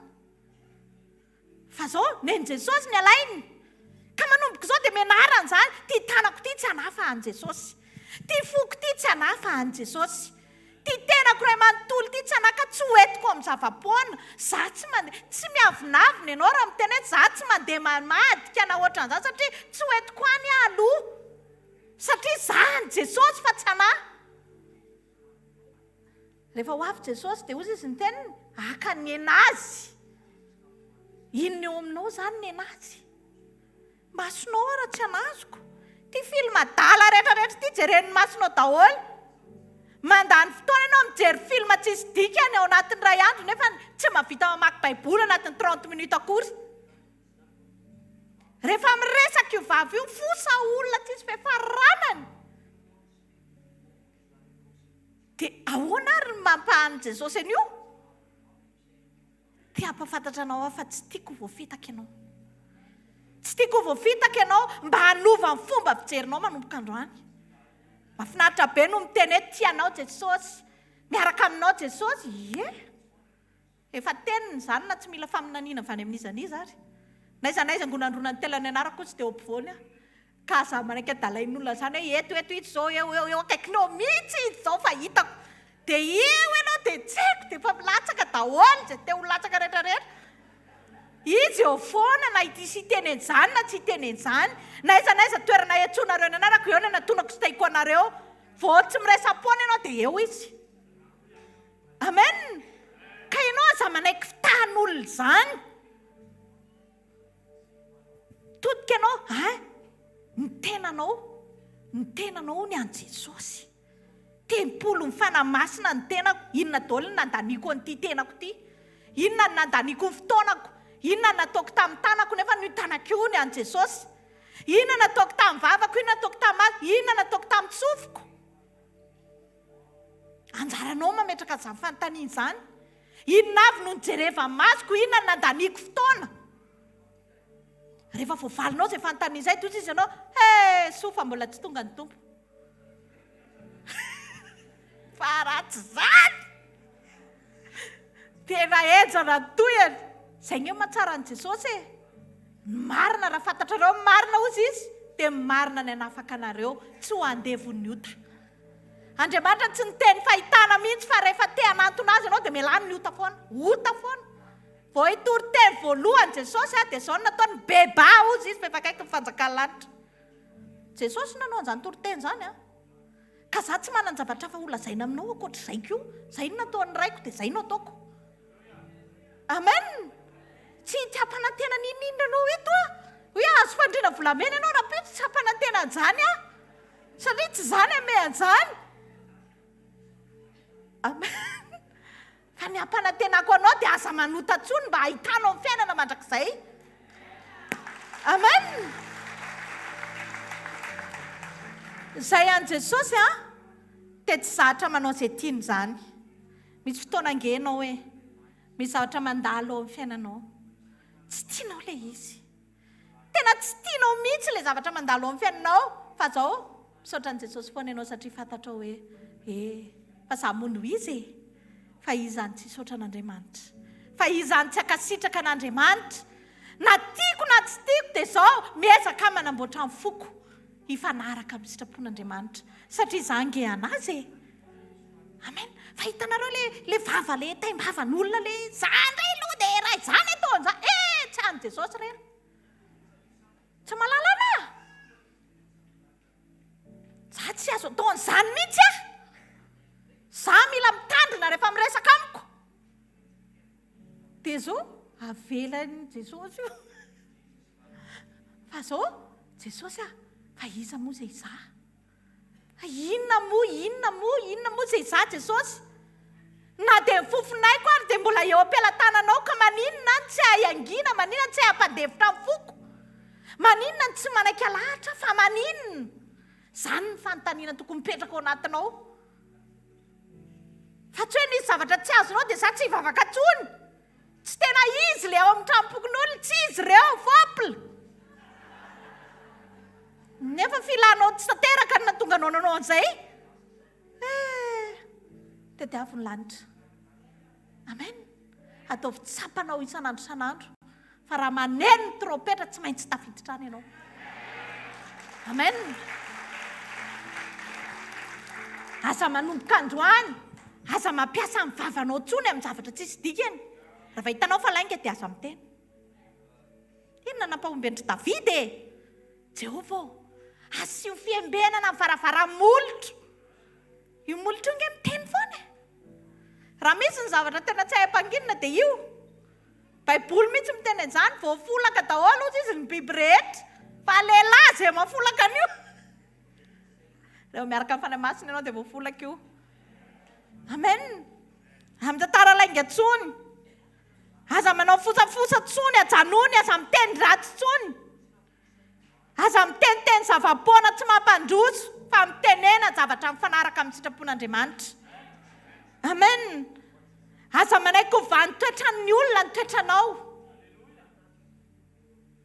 tsy hoe tsy tianao ny olona dia iny koa ianao fa niova tsy olona nitsenanao eny amin'irony lanitra fa Jesosy nitsenanao eny amin'irony lanitra amen tsy hoe nopain'olona ianao dia hanopako fa nga ianao foana dia zao tsy voatery anao foana ianao satria aza manaiky hovanyolona izany rehefa miresaka amin'olona aza mihatsara velatsy izany fa teneno marina aza manaiky hovany olona izany le toetra tsara ao anatinao aza hovany izany alao ianao iny ny afantaran'i Jesosy ianao dia iny ianao iny tsy tian'ny olona ianao tsy maninona rehefa tsy nandratra olona fotsiny ianao dia tsy maninona amen atsika tsy maintsy mandainga hoe voatafiditra amin'io club io ke tena club faran'izay tsara ity aminao aza mivarotra mifanahinao amin'izany amen rehefa hitanao fa misy zavatra tsy mifanaraka amin'ny sitrapon'Andriamanitra za miaraka amin'izany olona izany akory baiboly miteny an'izany rehefa misy olona hitanao fa tsy milamina mivily lalana dia melata eo rehefa tsy iova izy ianao koa ve dia hiaraka amin'ny tsy iovany eto ambavaka loalika anao zao forotra naiza naiza fa ianao kosa tsy afaka andeha hiara-nota amin'izaniza amen aza mampiasa ny sofinao faly mihainy faratsiny izany misy olona dia madity mihitsy sofina eo enona lazaindita ahoana hoany tatarao tsy manaiky mihitsy raha tsy heno ilay zavatra manomboka vai ny fomba fiainanao ataovy tena tsapanao hoe tsy zatsono mivelona fa Kristy mivelona ato anatiko ary rehefa Kristy mivelona ao anatinao dia manomboka miova ny zavatra rehetra manomboka miova ny fomba fijerinao manomboka miova ny fomba fiteninao manomboka miova ny fomba fandraisanao zavatra miova daholo ny zavatra rehetra rehefa Kristy mivelona ao anatinao tsisy Kristy mifosan'izan'izy izany tsisy Kristy nandainga izany ka raha Kristy marina ny tena velona ao anatinao miala daholo izay tsy izy rehetrarehetra amen miala lana fa an Jesosy ianao dia zao misy zavatra miova izany miova ny fonao miova ny toe-tsainao miova daholo ny fomba mampanao rehetrarehetra miova amen miova ny zavatra enonao miova ny zavatra enon'ny sofinao tsy tianao raha vao tsy mahay voninahitra an'Andriamanitra tsy saiko tamin'ny filazan'izany fa janaka Jesosy izany amen rehefa tian'i Jesosy ianao dia tsy tia zavatra tsy tian'i Jesosy rehefa tian'i Jesosy ianao dia miaina tahaka an'i Jesosy ozy izy Jesosy niondriko mahay miaino ny feo kosa izy ka manapa-hevitra androany mba hiditra en clan izany ondrin'i Jesosy izany le club an'i Jesosy fan club an'i Jesosy misy filazan'ny paster Jo zay moa le hoe raha fan club an'i Johnny ianao dia ny sariny mba raha any ivelany ianao izany dia ohatrany hoe manana tombo fotsiny ianao hoe raha manao spectacle izy dia miditra indray mandeha ianao rery fa tsy hoe ianao sy mivady aman-janakao izay ny tombony fa raha marary ianao tsy hamangy anao amin'ny hôpitaly mihitsy ny akory ny Johnny na tsy haiko izay mpiratianao non ka za fan club kosa ve dia tsy hamangy izy tsisy idirany mihitsy tsy fantany akory hoe ianao izy moa ianao miexiste ve ianao akany kosa ne Céline Dion tena tsisy ohatry samy mihitsy na ina Céline Dion dia Dion hatramin'ny farany teny aminao fa ianao raha tsy hainy akory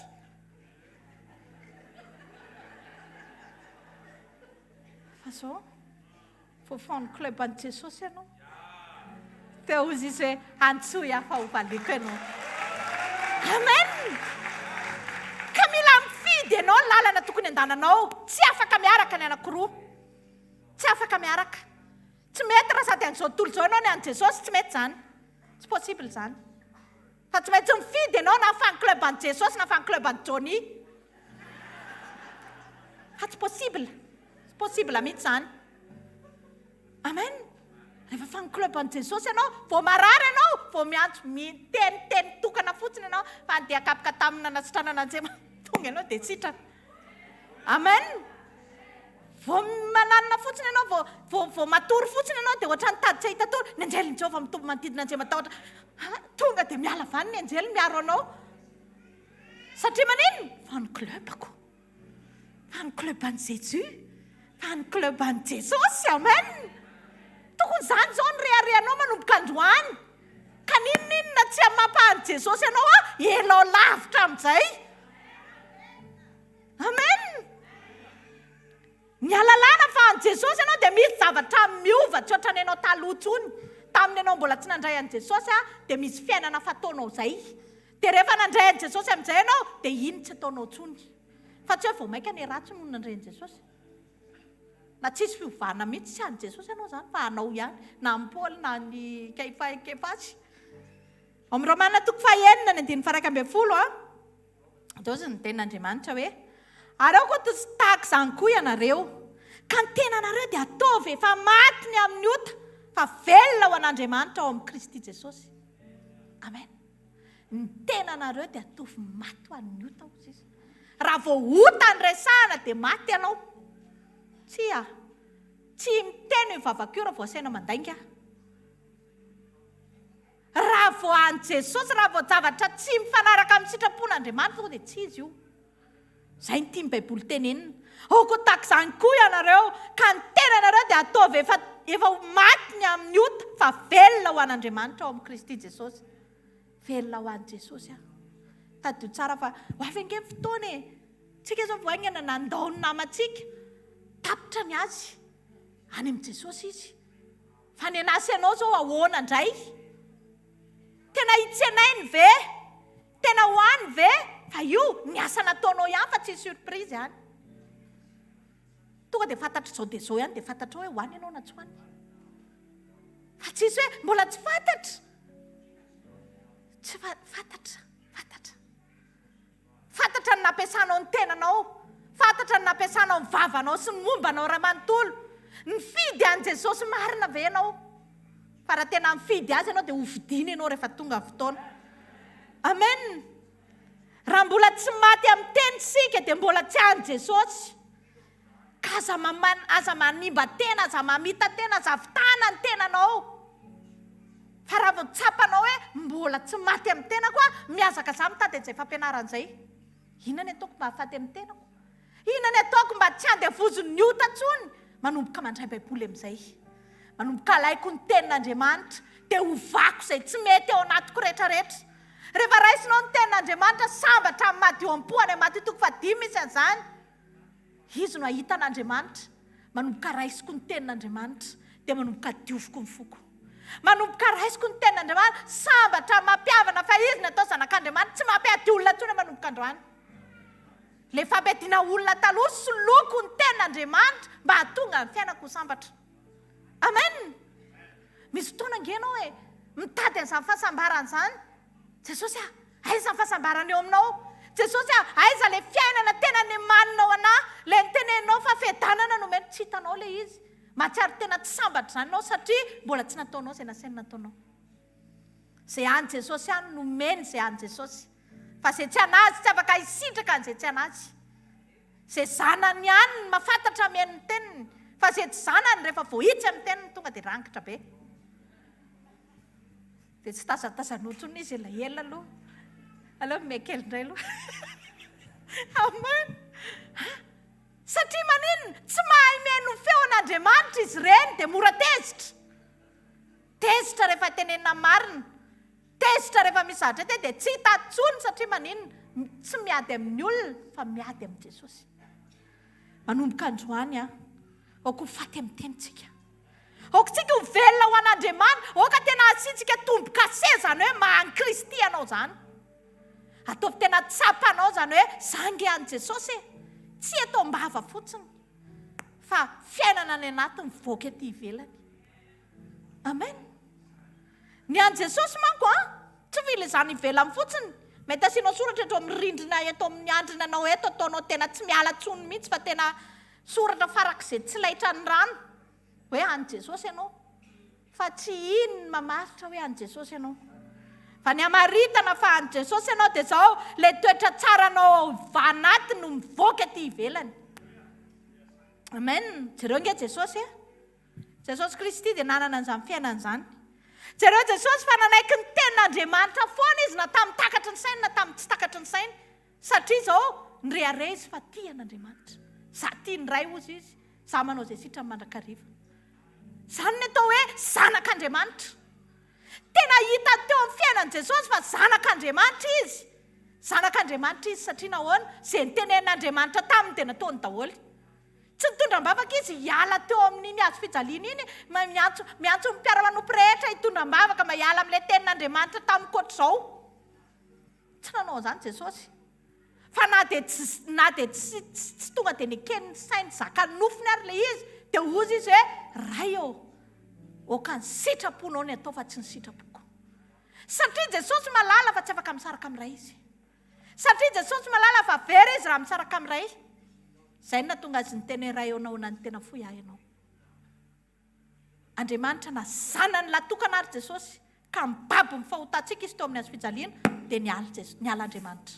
Zay Andriamanitra n'Andriamanitra zay mahatonga na miteny aminao hoe aza mamita tena. Fa Andriamanitra tsy ohatry ny olo-patatra ireny ilay mena vola kely ireny dia mety. Tsy ohatry ny reny. Fa Andriamanitra tena Andriamanitra izy. Ka Jesosy Kristy teo amin'ny hazo fijaliana nahoana Jesosy no niteny an'izay ray eo nahoana ny tena fohy ahy ianao. Na fohiny satria nahoana mibaby mitondra ny fahotantsika sy ianao. Dia niala Andriamanitra na zanany latokana ary satria nisy fahotana teo aminy. Lalana tokana ihany mahatonga an'Andriamanitra tsy eo amin'ny fiainanao dia niota. Ka raha tianao zany ahita an'Andriamanitra zany tsy azo amboamboarina amin'ny fihetsika aty ivelany. Na zarainao sakafo raha manitra rehetrarehetra eto ambonin'ny tany tsisy idirany. Misaotra anao fotsiny zay ny azo atao misaotra. Zay ny tombony anao zay.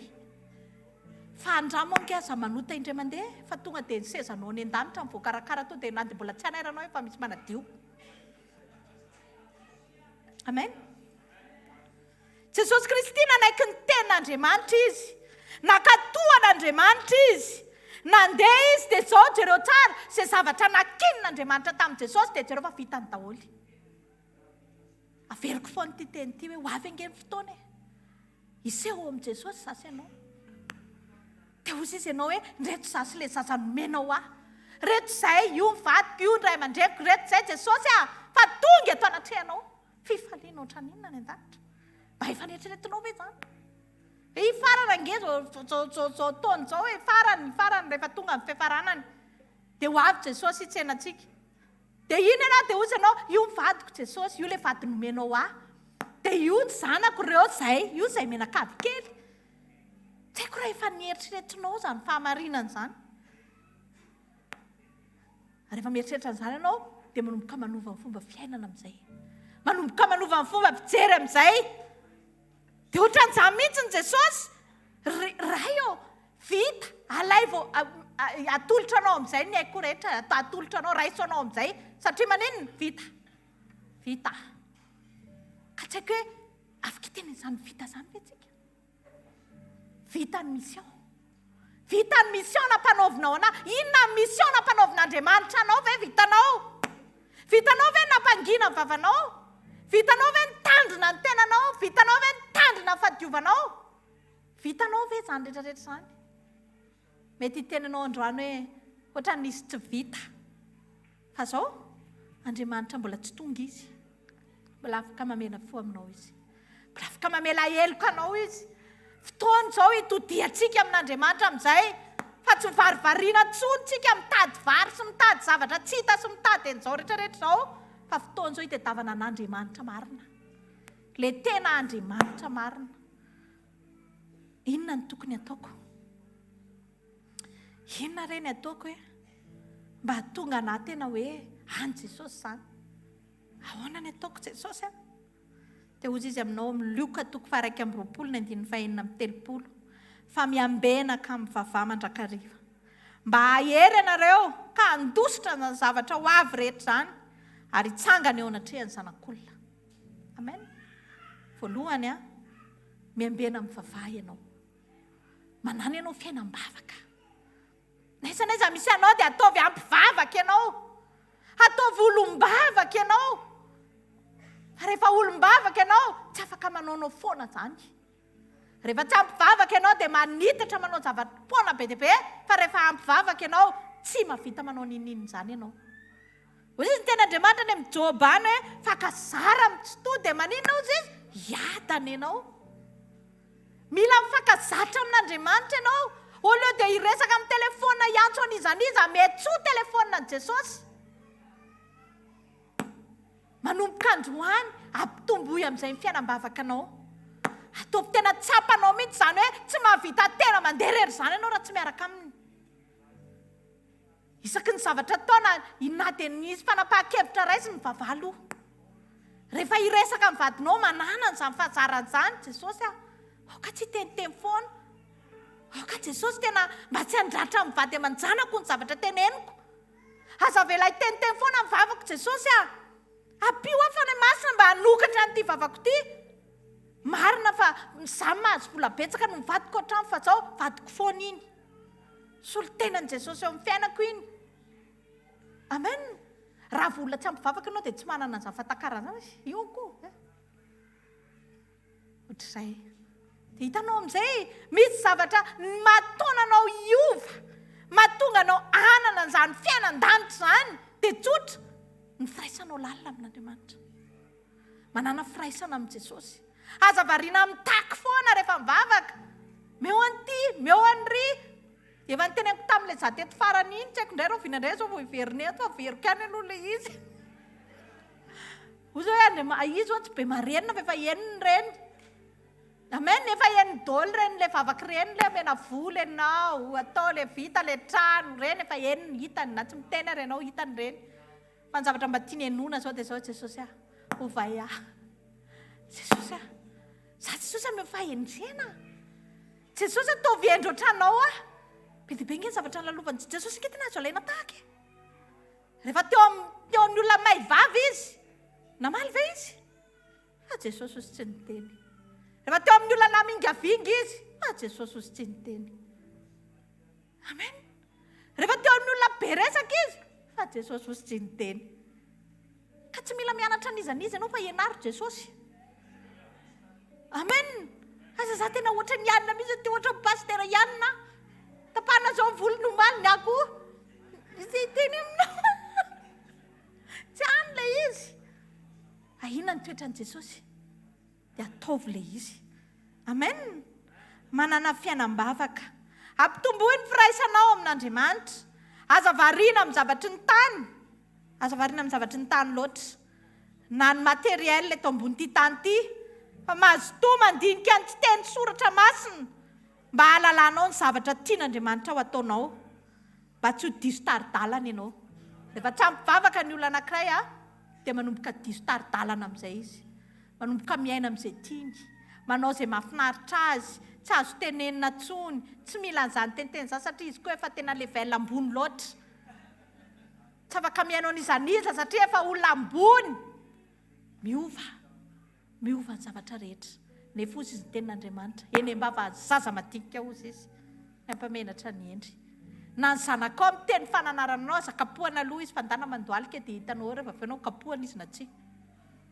Zavatra rehetra hoetao amin'ny vavaka daholo, soloy vavaka daholo.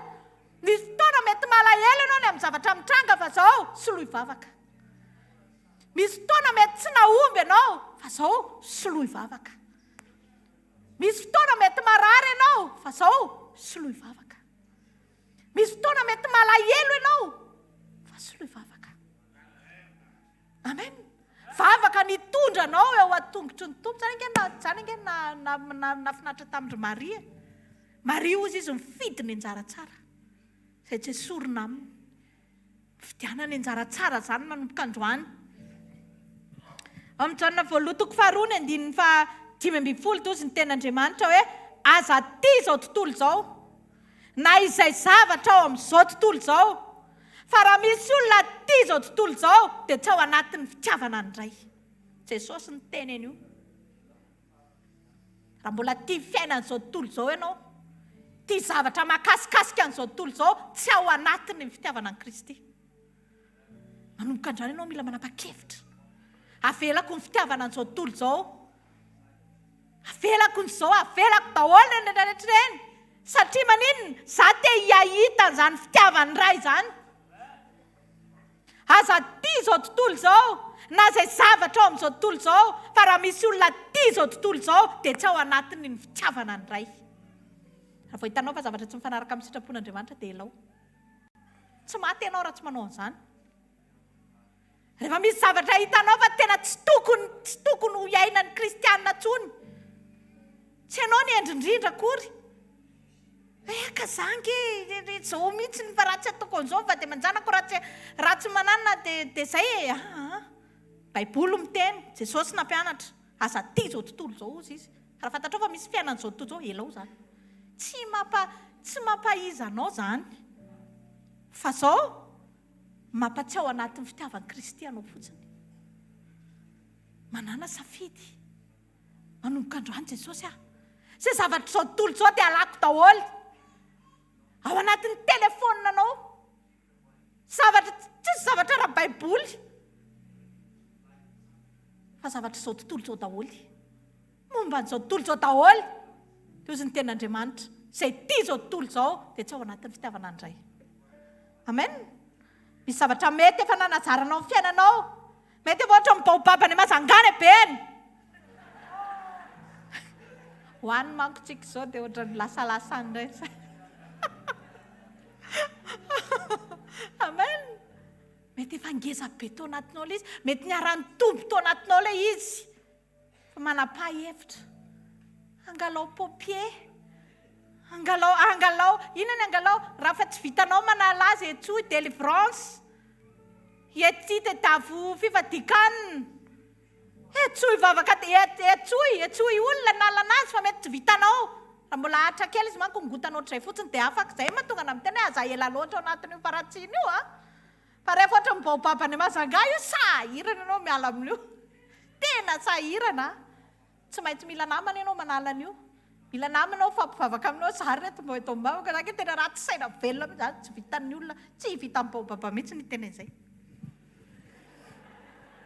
Efa baobabako. Ngeza loatra ilay izy dia efa tsy mety intsony. Misy zavatra efa mbola kely ianao dia efa nanazaranao ny tenanao. Na hitsy ny ray aman-dreny, tao an-trano ray aman-dreny tsy afaka. Tao atokantrano na mpitondra faisana ny ankonana tsy afaka. Izao ianao mila manapa-kevitra. Jesosy tsy maintsy afaka ity baobaba be ity androany. Mino fa izay tany amazanga tena mahita an'izany eben'izany baobaba izany mihitsy tsy vitanao rery manala an'io. Mila fanampiana ianao, ndana fona amin'ny ankonanao, ndana mandeha mindana mba mila olona mba manampy anao hiala amin'io. Rehefa tsy vitanao miala amin'ilay izy. Fa rehefa eo fanampiany fanamasina vitanao ilay izy. Amen. Teny amintsika androany hoe tia antsika ange Jesosy. Izay ny atao hoe fitiavan'Andriamanitra antsika dia ny andanantsika hifanaraka amin'ny sitrapony. Ny fitiavan'Andriamanitra tsy tantaraina fotsiny atao tantara mampalahelo.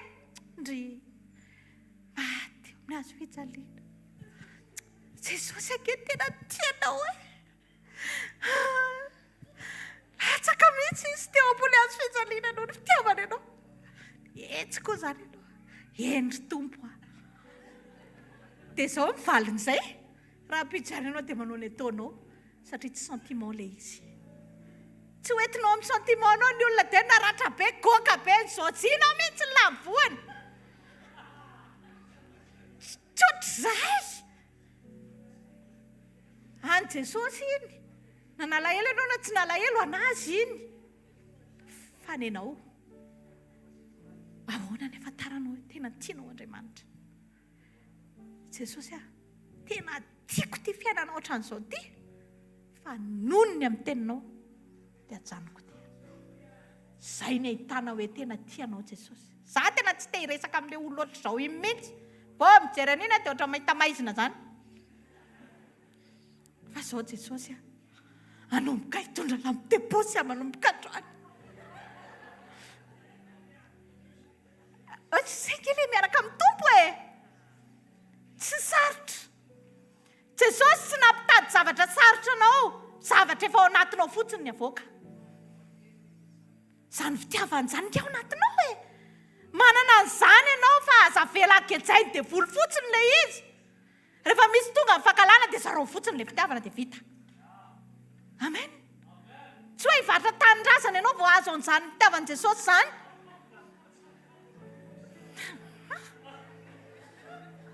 Zany hoe mafitiavana an' Jesosy e, zany mafitiavana azy zany, tsy mila mivatra tanindrazana. Fa zao miaiky fotsiny ianao fa diso. Dia izao Jesosy za tsy hanao an'iny intsony. Tsy angala-bola tsony aho an-trano. Na dia tiako mafy loatra raha ilay poketra, ilay keketra. Dia tsy ataoko tsony, tsy angalatra tsony a Jesosy a. Tena hozy Jesosy handrasa ny fitiavanao anahy. Hitanareo, tsy mila mivatra tanindrazana. Zay fotsiny. Jesosy tsy handainga tsony a. Tsy hamitaka ny ray aman-dreniko tsony a manomboka androany. Vao mitendry zareo satria za mbola ato aminy. Dia tiako tanteraka amin'ny fanekenao anahy dia izao angina anaiky aho. Na dia tsy tiako aza nataony nenay. Izy ohatry memena zay foana dia izao jereko amin'ny mampitiavanao. Satria fantatro fa tia foana io. Mamorona fiainana mahafinaritra. Ndraindraiky antsika mitsiriritra amin'ny fiainan'ny hafa e. Sanakirianina kosa aloha. Za zao dia niaraka tamin'ny zareo tao anaty tômôbila tena vao mitendry aman-dreniny dia tena ozy izy zareo hoe eny tompoko. Ataonao fotsiny izay dia lazavenanao. Sotra. Bon, hitako mahafinaritra be izany fiainana izany. Fa maniny izany tsy aplikeko ao tokantranoko. Amen. Misy an'izao zavatra izao nge. Le fitiavan'le vadiny, le fitiavan'le ramatoa vadiny tena tiany be mihitsy ny tena sambatra ho ary zareo e. Ianao ngamba mitovy amin'ireo zany. Atao fotsiny le izy. Vao miteny fotsiny vadinao dia mangina fotsiny. Dia iananao le izy. Amen. Minao fa nandray zavatra ianao. Minao fa manomboka hiova amin'izay fomba fiarahanao amin'i Jesosy androany. Minao fa manomboka tena vao marina ao am-ponao mihitsy zany hoe tena tianao zany Jesosy manomboka androany. Latsika hitsangana andraisantsika amin'ny mpanompon'Andriamanitra. Hitondra antsika ao anatin'ny mivavaka. Tena manana etaeta androany hariva fa vitan'Andriamanitra manovanao. Ny rano mangatsiaka, ny vadika divay teony ao fotsiny rehefa niasa Andriamanitra. Izay tsy mety rehetrarehetra amin'ny fiainanao androany, izao dia izao ihany dia afaka hovain'Andriamanitra ny tantara izany.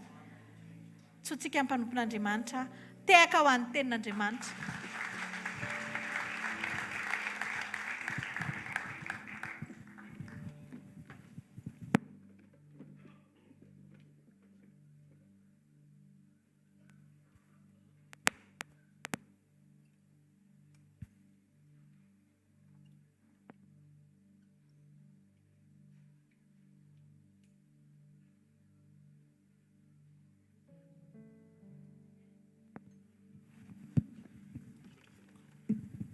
Vaovao ny tanànao daontsika hivavaka. Namangy Andriamanitra tamin'ity takarivo ity nampatsiaro fa tiany zasy ianao tena azy tanteraka. Araka ny loha hevitra androany hoe izay tena an Jesosy. Maro ny teny mifanesy teo hoe teo anatrehan'Andriamanitra avy amin'ilay teny izay namangy ny fonao indray ny fiainanao.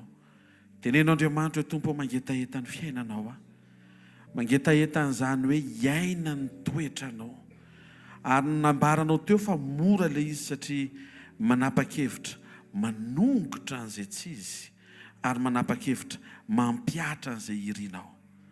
Vaovao ny tananao dia ataovy izany vavaka izany. Ray tsara indrindra amin'ny anaran'i Jesosy. Ndreto izay miverina eto anatrehanao mandreny teny fahamarinana. Renay ny ao am-ponao fa tsy tianao izay ho toy ny zaza sary ka amita tena. Fa tena tianao izay iaina ny mahazanaka anay amin'ny alalan'ny fiovan'ny fiainana, fiovan'ny fomba fifehezanay ny vavanay, fomba fifehezana ny sofina, fomba fifehezana ny fo, ny fomba hiatrehana ny ao atokantrano, satria hitsenanao zay ary ianao ihany koa hitsenanay. Tsarovy nisy atokantrano zay tonga nanatrika amin'ny fotoanandroany amin'ny famaranana ny herinandro, amin'ny famaranana ny volana. Aoka izy fiovana ho amin'ny isam-batan'olona avy amin'ny teninao mamanga mba ho tonga fandraisan-dahatra ao anatin'ny tsirairay avy ilaza hoe Iova. Ray tsara indrindra amin'ny anaran'i Jesosy misaotra fa misy fahasambarana voaomanao anay ao ambadiky ny fankatoavanay ny teninao.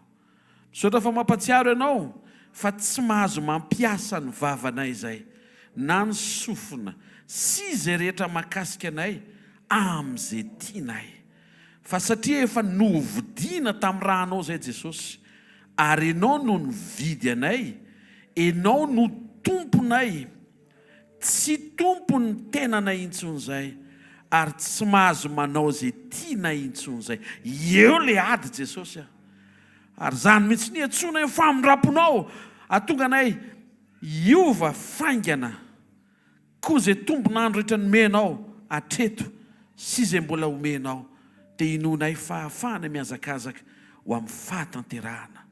Misaotra Jesosy fa mizavatra niteneninao tamin'ny isam-batan'olona androany, novanginao ny tokantrano, novanginao ny mpivady, novanginao ny mpianaka, novanginao ny mpiray-tam-po, novanginao ny mpiara-manompo, ny mpiara-miasa. Fa tsy tahaka ny fanaon'izao tontolo izao ny tianao iainanay, fa tahaka ny fanaonao. Misaotra ray amin'ny anaran'i Jesosy Kristy avy Nazareta. Alleluia. Amen. Zatsika hiteka mafy tsara ho an'i Jesosy. Maza ho toerana vetivety anao vaovao i pasteur dia avy eo hivavaka ao anao dia mirafintsika ho voninahitry ny tompo. Alleluia. Misaotra an'Andriamanitra tsika ny amin'ny afatra tamin'ny teny androany. Dao may voninahitra an'Andriamanitra mifanatitra tsika dia ataovy ao anatin'ny boxing zay rehetra tolotra ao fanatitra ao an'Andriamanitra, sakrifisy na ny ampahafolo-karena zany dia omey voninahitra Andriamanitra amin'izany fanatitra zany. Programantsika rapitso maraina dia miverina eto amin'ity toerana ity tsika miaraka manome voninahitra an'Andriamanitra eto indray amin'ny fotoanan'ny communion dia isaorantsika ny tompo zany fotoana mbola omeny atsika zany ary misaotra ny tompo koa ny amin'ny toerana fa raha androany zao tsika tsy tokony teto fa misaotra Jesosy ny amin'ny fandaminana dia mba tsy mivezivezy tsika fa eto ihany. Dia isaorantsika ny tompo ny amin'ny fandaminana rehetra rapitso eto tsika miaraka manome voninahitra an'Andriamanitra. Rehefa tapitra ny fotoana eto dia tahaka ny mahazatra ny sampana rehetra mivory manatanteraka ny fanomanana ny kroazady. Ny amin'ny herinandro izay ho avy ny latsinainy, talata, ny alarobia dia sekoly etsy amin'ny supérieur amin'ny rihana faharoa isaky ny maraina amin'ny fito ka hatramin'ny valo sasany anasana antsika ireo fotoana ireo tokava dia raiso ny anjaranao anatin'izany fotoana izany latsinainy ny sekolin'ny famahana olana ny talata, sekolim-panasitranana ary ny alarobia, sekolin'ny tokantrano anasana antsika rehetra izany fotoana izany dia tahin'Andriamanitra tsika rehetra amin'ireo fotoana iarahana amin'ny tompo eto amin'ity toerana ity ny zoma mbola miverina eto ihany tsika dia tahaka izay koa ny sabotsy zoma amin'ny efatra ihany ny fotoanantsika eto ary misaotra an'Andriamanitra fa ninona zavatra mety mitranga dia tsy mahasakana anao tsy iona amin'i Jesosy zany. Alleluia. Ny programa ankoatran'izay mety efa hitatsika any amin'ny Facebook ihany manatanteraka séminaire any Majangany mpanompon'Andriamanitra amin'izao fotoana izao zoma sabotsy lahady dia mitondra bavaka koa tsika ho amin'ny fahombiazan'izany fotoana izany ary indrindra ao anatin'izay fiombonan'ny fiangonana rehetra any amin'ny faritra iny ho amin'ny tena famoazana n'izany faritra izany ho an'i Jesosy. Dia noho izany indrindra dia misy an'ity filazana ity anomanana tsika rehetrarehetra sady koa satria manana programtsika hoe hanao croisade any Majanga amin'ny 13, 14, 15 oktobra ho avy izao dia ao anatin'izany fandaminana izany mihitsy dia ampiomanitsika ao anatin'izany fa mety misy fiovana le daty. Zany hoe mety tsy ho amin'ny 13, 14, 15 io fa mety miemotra kely mety tsy fantatro na herinandro na roa herinandro fa dia apetraka tsika mbavaka ny fanomanana rehetra ho amin'izany dia fanomanana antsika rehetra koa zany mantsy mety efa misy manomana congé na tahaka an'izany zao any ampiasana fa noho ny amin'ny fandaminana amin'izay fiombonana iarahana amin'ny fiangonana rehetra zay a dia misy fandaminana le daty a dia mety miemotra kely zany io datin'ny croisade a any amazanga io dia efa manomana daholo tsika rehetra ao anatin'izany tain'andriamanitra manokana ianao vavaka no tena asandratsika ao anatin'izany satria tena mila vavaka zany asan'andriamanitra zany ary tena mila vavaka satria ozy izy ny tenin'andriamanitra ozy izy ny tenin'i jesosy rehefa nivavaka jesosy eo amin'ny jaona toko fa 7 dia ozy izy hoe mba ho iray ihany izy rehetra valibavaka jesosy zany io fotoana io alleloia satria tena fiombonany fiangonana rehetra ary zay mahatonga azy hoe alamina mba hifanandrify amin'ny programa ny tsirairay avy ny fiangonana rehetra ny fanatanterahana ny fotoana io ndo hitsanganaritsika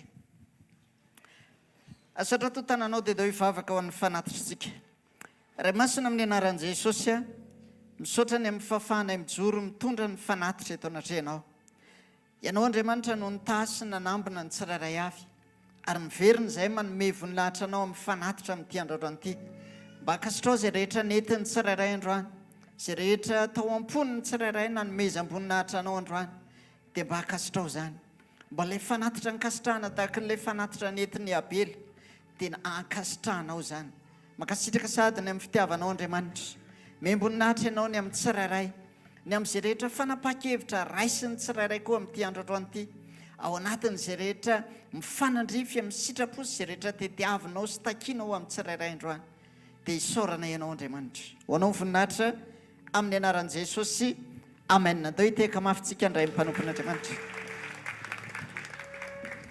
alleloia eo am-pitsanganany antsika rehetra dia andao hivavaka amin'izao fotoa zao asa raha tao ny tananao tsika hivavaka ray amin'ny anaran'i jesosy a angehitriny andriamanitra dia manolotra ny tenanay zay andriamanitra ho mpankatosy mpanaraka zany teny rehetra zay ny zaraina teo zany andriamanitra aoka tsy ho endrika ivelany mahakristianina anay andriamanitra tsy soratra amin'ny akanjo na soratra eny amin'ny andrina andriamanitra fa le toetra voafora miova manahaka anao kristy tompo tsy voatery hoe mora ny zavatra rehetra andriamanitra fa nefa ianao efa nampanantena fa ianao dia miaraka aminay mandrakariva ary tsy hamelanay ho kamboty amin'ny fotoana rehetra fa eo foana ianao mialoso mitarika anay andriamanitra ka na sarotra na mora na lavitra na akaiky jesosy dia tsy maninona jesosy fa ny tena important indrindra ny tena zava-dehibe indrindra jesosy dia hoe eo anilanay ianao miaraka aminay foana ianao amin'ny fotoana rehetra tompony ao am-ponay tsy avelanay iova tsy avelanay iova ny zavatra ao am-ponay arakaraka ny olona izay miteny aminay andriamanitra fa ny momba anay andriamanitra dia ampitoerinay mandrakariva ao aminao satria ianao ilay tsy miova omaly tsy ny ora mandrakizay daoka tsy iova koa ny toe-ponay andriamanitra fa atoky sino anao mandrakariva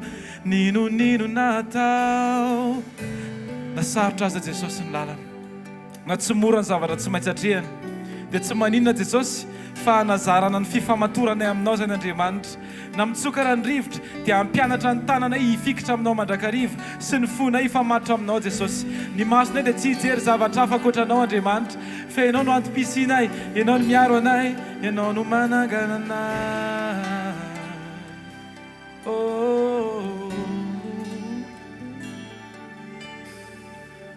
nasarotra za ny lalana mankany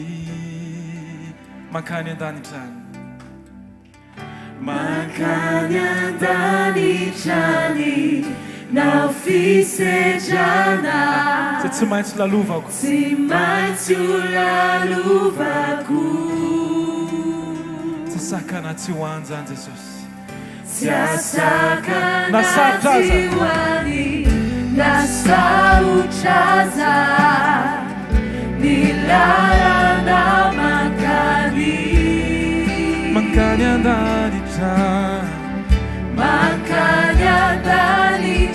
fisedrana tsy maintsy lalovako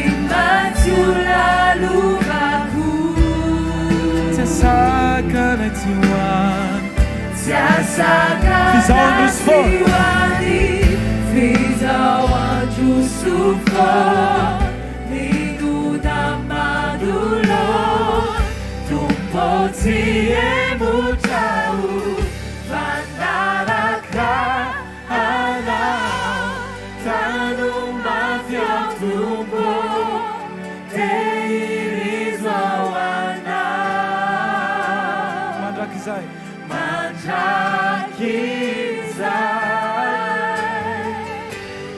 azoniny tanako raisony fiainako hoanao irerao tompo hoanao ny fiaina hoanao ny foko hoanao ny momba rehetra Jesosy nasarotra azy nasarotra aza lalana mankany irarana mankany andany tany mankany andany trany nafisetrana zay tsy maintsy ho lalovana tsy asakanay tsy hoany izao androso fô zay ty androso manangatanana amizao fotoana zao minona manolona fotsy emutra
Asika mafy be ho an'i Jesosy alleluia alleluia androany hariva manokana dia te hikarakara ny azy Andriamanitra amin'ny takarivo ity dia te hijoro Jesosy ho tompo mpikarakara-nao saro-piariny amin'ny fananany ary hijoro amin'ny andraikiny izy satria azy zasy ianao daontsika mbola hivavaka raha renao any anaty hoe misy zavatra momba ny fiainanao manelingelina ny atonga anao tena hoe azy hoe teo amin'ny fanatreny androany hariva fa matoa izy maniraka amin'ny mpanompo miresaka momba an'izay androany hariva ny rendez-vous anafan'Andriamanitra anao amin'izay zavatra izay tsangany tananao dia miresaha manokana amin'ny tompo pararoatra zao fotoana izao ataovy moment intime fotoana manokana eo aminao sy ny dadanao zao fotoana izao raha tsara indrindra amin'ny anarany Jesosy misaotra fa matoa ianao maniraka mampiasa ny mpanomponao manositra azy anambara teny fahamarina tamin'ny tidikarivo ity mampametra-panontaniana anay ary le valiny ohatrany hoe tiana omeny zany le valiny hoe ananareo ay anareo zany tokoa Jesosy ny ombona anay amin'ny tidikarivo ity tena tianay sitrakay irinay fatratra ny ho tafatoetra eo amin'ny toerana fa tena fanananao ary tsy fananan'izy hafa intsony zay anisan'ny sujet entinay eto amin'ny fanatrenao androany na inona manelingelina ny tsy fahatanteran'le hoe anao tokoa zay eo amin'ny fiainany tsiraray avy mety ho toetra zany mety ho fahazarana zany mety ho zavatra tany amin'ny lasa mety ho ratra avy amin'ny fahadisoanay mety ho ratra avy amin'ny setrasetran'olona mety ho akasiparany devoly fotsiny tsotro zao entinay teo anatrihanao zany matsiaro zay ny teny mpitiavana hoe nareo zay mavesatra entana sy miasa fatratra makanesy aty amiko fa zany anomenareo fitsara ndrety zay Jesosy alohan'ny iravana mametraka eo an-tongotrao sy eo an-tananao ny rehetra momba anay tsy tianay izy zavatra ampisaraka anay aminao sarobidy aminay ny fiombonana aminao satria tianay ianao satria tia anay ianao tsarovy tsiraray avy izay tonga eto Jesosy ao ny miatrikady ao ny mavesatra ao ny manaintaina ao ny verhevitra misy ankiho tonga eto efa very fanantenana mety efa omorony fanariana toky fa tsy mahafantatra intsony amin'izay fanantenana afaka hitranga eo amin'ny fiainany aoka ho fotoana sarobidy androany ifaniraisany aminao indray mpanasitrany ianao mpanafaka ianao mpanao fahagagan-dehibe ianao matsiaro ny teninao hoe zay manantona tsy mba ho laviko mihitsy ndreto zay manantona anao miaraka mivesatra zay rehetra tsy vitanay tsaroviny zanako tsara avy izay tonga eto na ny manana problema na toetra problema na taratasy problema mbola aretina fampahoriana maro samihafa na inona mety mampiady saina ny zanakao tsarovy avy eo amin'ny seza fiandriananao izy fa tena anao tokoa amin'ny anaran'i Jesosy ataovy amin'ny faritra marary ny taninao kavana dia hivavakantsika fa zay any Jesosy dia karakarain Jesosy ataontsika hiara ino zavatra nyteneniny dia eo amin'izay toerana iantsona ny anarany sady eo izy eo ny fitiavany eo ny heriny fantatrao fa anisan'ny kadô nomen'Andriamanitra ny tiasa fanompony ty ny fanasitranana zao anefa tsy vao nanomboka ny fotoana dia misitranana ianao fa nomeny aloha le mesazy fa tena tiana ianao tena azy ianao tsy any devoly zany ianao any Jesosy ianao kosa satria any Jesosy ianao manonona amin'ny anaran'i Jesosy Kristy verina masina sy manan-kery avy Nazareta sitrana amin'ny orofo io sitrana amin'ny fanaintainana io raisy ny anjara akasika amin'ny fanasitranana aoka amin'ny fahasalamana very ho tafaverina eo amin'ny fiainanao na inona manaintaina hatrany tapidoha ka hatrany am-paladia raisy ho fanasitranana amin'ny anaran'i Jesosy afa amin'ny orofo io manonona amin'ny anaran'i Jesosy ninona potika miverina amin'ny laoniny zany ninona mety efa nanjavona mety efa tsy ao intsony aoka isy ao anatinao amin'ny anaran'i Jesosy Kristy avy Nazareta avereny hoe any Jesosy zay rehetra momba zay rehetra atao anatiko any Jesosy manonona amin'ny anaran'i Jesosy ny fiadanany ao anatinao ny fiadanany dia andamina ny korotana rehetra ao anaty ao vatanao mety anaty lalandra zany mety any amin'ny ozatra mety any amin'ny tovy zany vitan'izay fiadanan'i Jesosy zay ny amakivaky ny momba ny vatanao ray amanontolo tsy mody miaraka amin'ny aretin'io ianao amin'ny anaran'i Jesosy satria any Jesosy ianao satria any Jesosy ianao manao vavaka anankiray tompo ho anao hatramin'ny farany avereny zay vavaka izay Jesosy eo ho anao hatramin'ny farany hifikitra aminao tsy ala aminao sarobidy amiko ianao ava fontanao dia isaory Andriamanitra isaory ny fiainanao isaory io dingana misy ianao io aza lefa lavitra be ny sainao fa tonga dia isaory izy ankasitrao ny fitiavany isaory ny famonjeny isaory ny zavatra efa natao efa lehibe lavitra no zay andrandrainao ny efa vitany ataovy misy fifandraisanam-po feno fifaliana sy firavoravoana avy ao anatinao efa mikarakaranao ny Andriamanitra ao efa mihevitra sy mananateraka amin'ny planiny feno voninahitra eo amin'ny fiainanao rainao misaotra raha eo mankasitraka sy mamay voninahitra anao zay amin'ny anara maherin' Jesosy Kristy venina masina sy manan-kery avy Nazareta amen minaran' Jesosy amen tiaka mafitsika ho an' Jesosy raisy tsodrano zay tononona amin'ny anaran' Jesosy Kristy tompo amin'ny anaran'i Jesosy no anambarana fa Jesosy no nividy ianao tamin'ny rany izy nanavitra anao azy ianao manomboka amin'ity takarivo ity anakoako eo potsofinao sy any anatin'ny fonao nibitsiky ny fanamasina ampahery sy ampatanjaka anao anangana anao amin'ny fotoana rehetra fa tsy fananany devoly zany ianao fa fananan'Andriamanitra ianao koa satria an Jesosy ianao tononona amin'ny anaran Jesosy Kristy avy Nazareta ny fahatsapahanao miala eto amin'ity toerana ity fa tsy manao zay tianao ianao fa manao zay tian'ilay mividy ianao. Zay fahasoavana isan'ny tsara indrindra voarainao amin'ity takarivo ity mandehana fa Andriamanitra hitahiry ianao, hitahiry ny fiadana zay efa notononona ary andeha hamakivaky ny volana vaovao ianao. Io mois d'octobre io ho volana faran'izay tsara hatr'izay ny iarahanao tamin'Andriamanitra miomana avy amin'izay efa nasehony sy nataony hatramin'izay matoky eo akaikinao ny Andriamanitra ao. Tsy manary ianao izy, tsy rery zany ianao, tsy miady rery zany ianao, tsy kopaky zany ianao. Izy any teny fa resy ianao, mpandresy ianao, mpandresy ianao amin'ny anaran Jesosy Kristy avy Nazareta. Ampiomano io mois d'octobre io, ampiomano. Teneno izy, miomana ary mois d'octobre. Alléluia, alléluia. Mandehana eo amin'ny fiainanao fiarovana.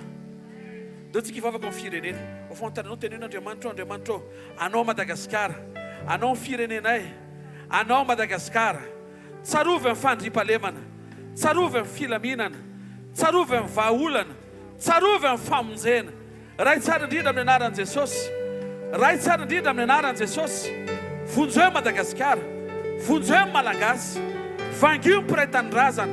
Aoka izy fiadana eto amin'ny taninay. Ray tsara indrindra amin'ny anaran'i Jesosy. Ainao atao zany.